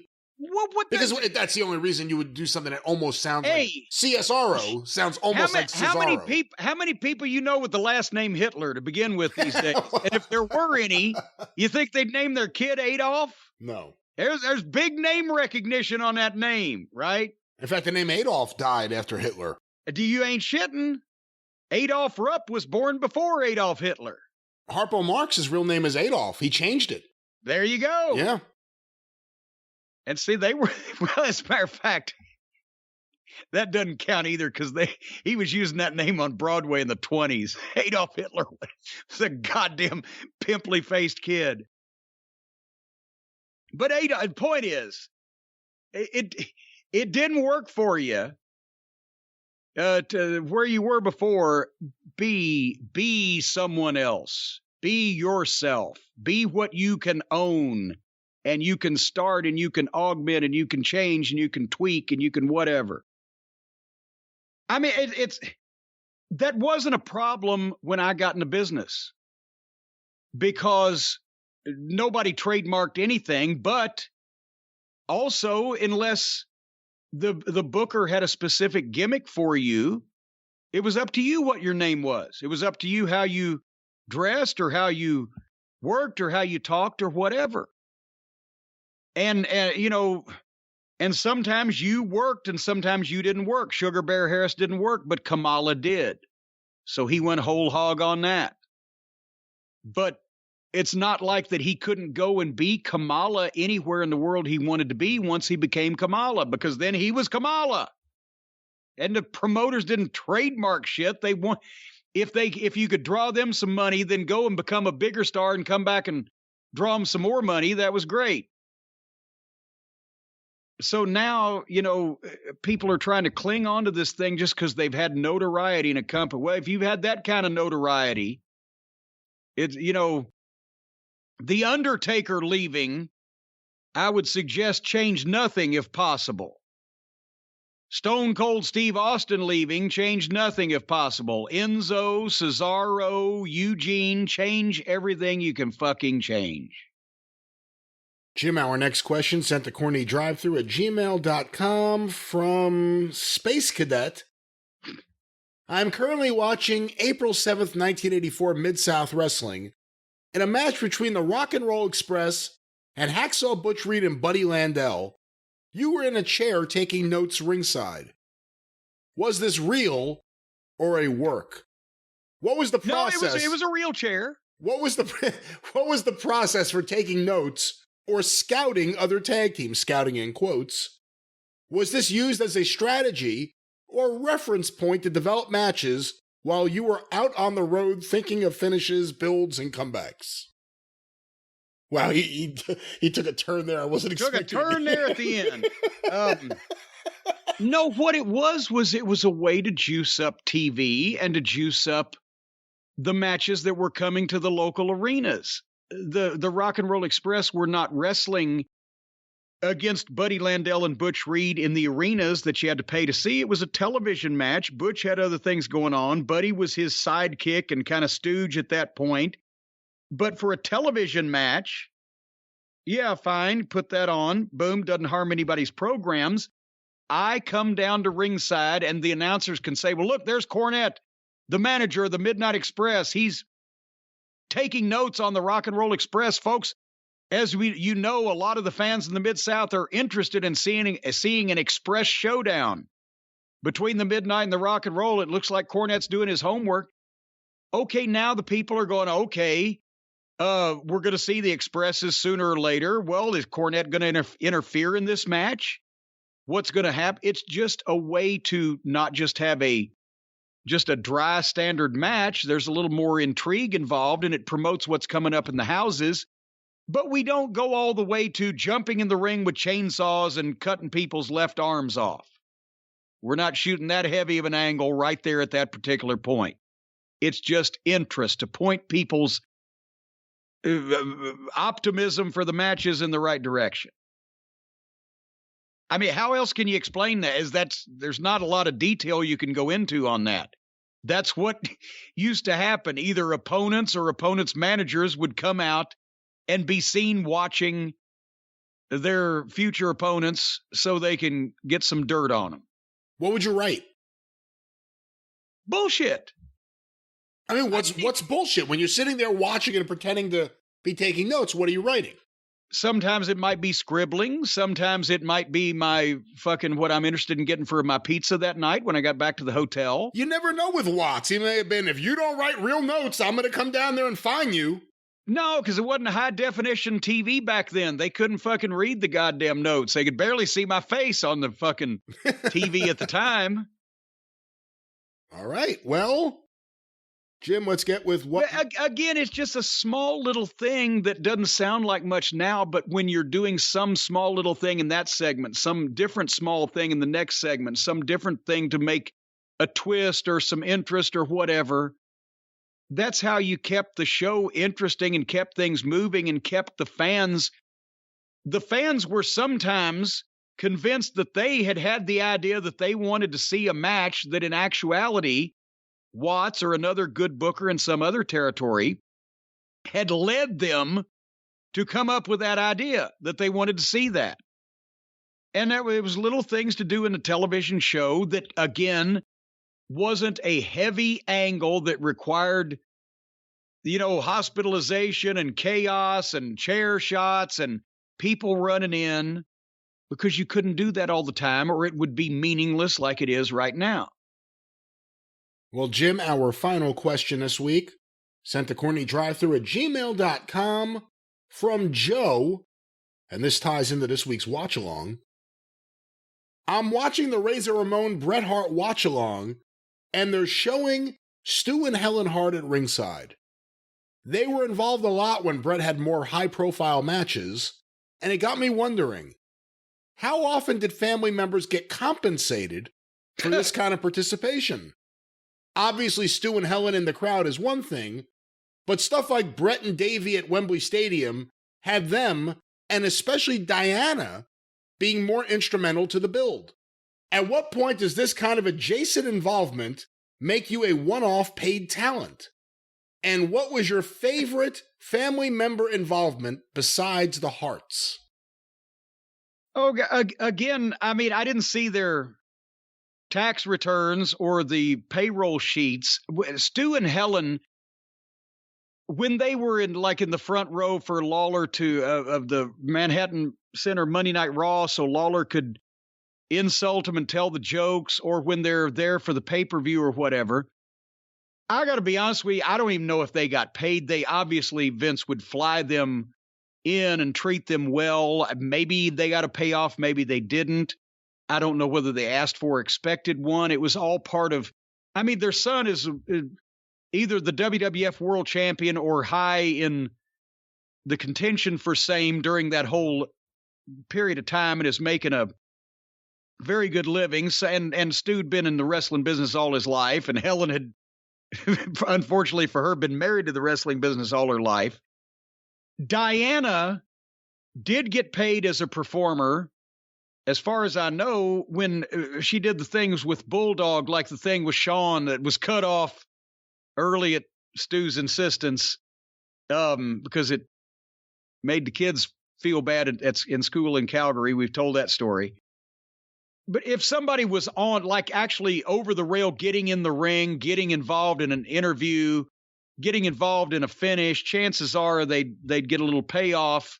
Sometimes Stu and Helen were just guests and were, flown in and or put up. Sometimes they would come and make the trip, because you got to think, not only is Bret, but at the time Owen was still there. Davey's there. Neidhart would bop in and out every once in a while. A lot of the family members were working for the company. So it wasn't just, it was neither Stu calling up and saying, "Hey, can you book me?"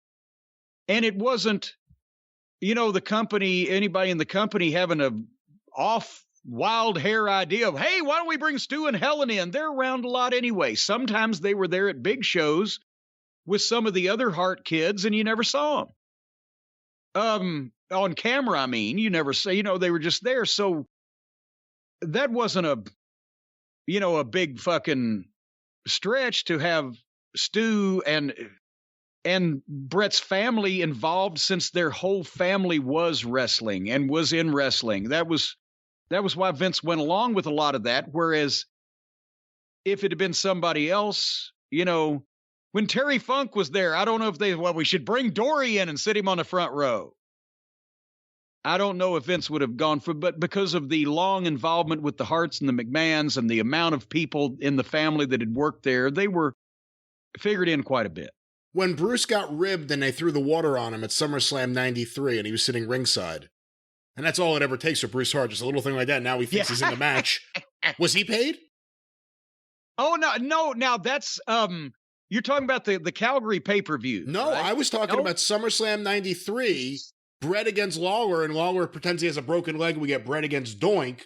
Doink comes out. Oh, that's right. Owen and Bruce are sitting ringside, and I always heard it was a rib. Throws confetti on, I think, Owen, and then he throws a bucket of water on Bruce. Yeah, that was a rib. That was a rib. I don't think he got paid. I don't know. But remember, there was pretty much every ambulatory Hart family member was at the Calgary pay-per-view and all around ringside, and that led to the incredible atmosphere where they were booing the Americans out of the building and cheering the fuck out of the Hart Foundation. They had 30 of them in the ring at the close of the thing, didn't they? They had a bunch. Yeah. They weren't all a close family, as we've heard from the stories and the books that some of them have written, and the lawsuits, etc., over Owen. They weren't a close family, but at the same time, nobody else better try to get in the middle of them. They'd close up real quick if that was the case, and then once the outside forces were repelled, then they'd start turning inward and fighting amongst themselves. But with that, the drive-thru is closed.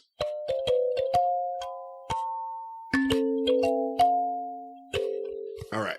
I'm going to put it down nicely today. Well, besides that disrespecting noise, I want to remind everyone that the Jim Cornette Experience returns this weekend, wherever you find your favorite podcast. And of course, we'll be back here next week on the drive-thru. Also, wherever you find your favorite podcasts. You can follow Jim on Twitter at @TheJimCornette. You can follow me on Twitter at GreatBrianLast. You can hear me on the 605 Superpodcast at 605pod.com, or available wherever you find your favorite podcasts. Of course, get access to the archive. Going back to the very beginning in 2013, patreon.com/Cornette. If you want to hear the early episodes of the Drive-Thru and the Experience, this is your way to hear them. Patreon.com/Cornette. Want to remind everyone about the official Jim Cornette YouTube channel. Over 250 million views and counting. We don't know who the 250 millionth was, but maybe it was you. Thank you for supporting the channel. Subscribe today. that kind of came out like a popcorn fart. We got there and we passed it, and we had no way to find out who it was. Well, there's always 500,000. There's always 500 million. 500 million, I should say. Hey, and we're coming up on 300,000 subscribers. We got, 284 or 285 now? I believe it was 284. And change. And of course, that all includes the official Travis Heckel artwork, exclusive Travis Heckel artwork, full shows, clips of shows, omnibus collection. Subscribe today. Just go to YouTube and search for Jim Cornette. It'll come right up, the official Jim Cornette YouTube channel. Don't forget about Cornette's collectibles at jimcornette.com. What's that date? What date? The date that the brand new action figures go on sale. Saturday, April 2nd at noon Eastern time at jimcornette.com. With the feather bottoms in charge, we're not going to go off the air. We're not going to crash. We're not going to cut off orders. We're in this with you to the bitter end. Brand new designs. Go to jimcornette.com right now. See them on banners on the homepage. That's my contribution to this close. At jimcornette.com. Of course, the drive-thru is brought to you by the law office of Stephen P. New, 888-692-8084. Get even with Stephen at newlawoffice.com. And don't forget, if you're a wrestler and you need help with your contracts or anything else, Stephen is the one-stop shop for you to call. He could take care of your needs. The law office of Stephen P. New. But until next week here on the drive-thru, and this weekend on The Experience, for Jim Cornette, I'm the Great Brian Last. Tally-ho!